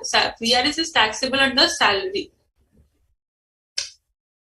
Uska to there are limits also of calculating the exemptions of VRS. It is not taxable under 56 to 11 because it is if someone else give me something in relation to termination. Suppose Mr. Rathore came and said that you will not work and I will give you a compensation of 5 lakhs if you will not work in this company. That 5 lakhs is my income from other sources. He is not my employer. Okay? So he came that do not work here, then it would not be your income from other sources. ठीक है.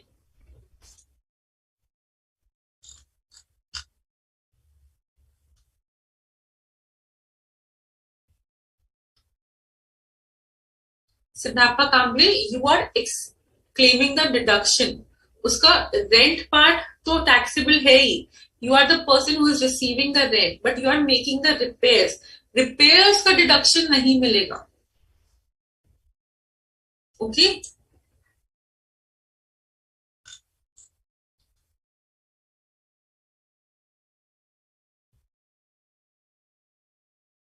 ठीक है.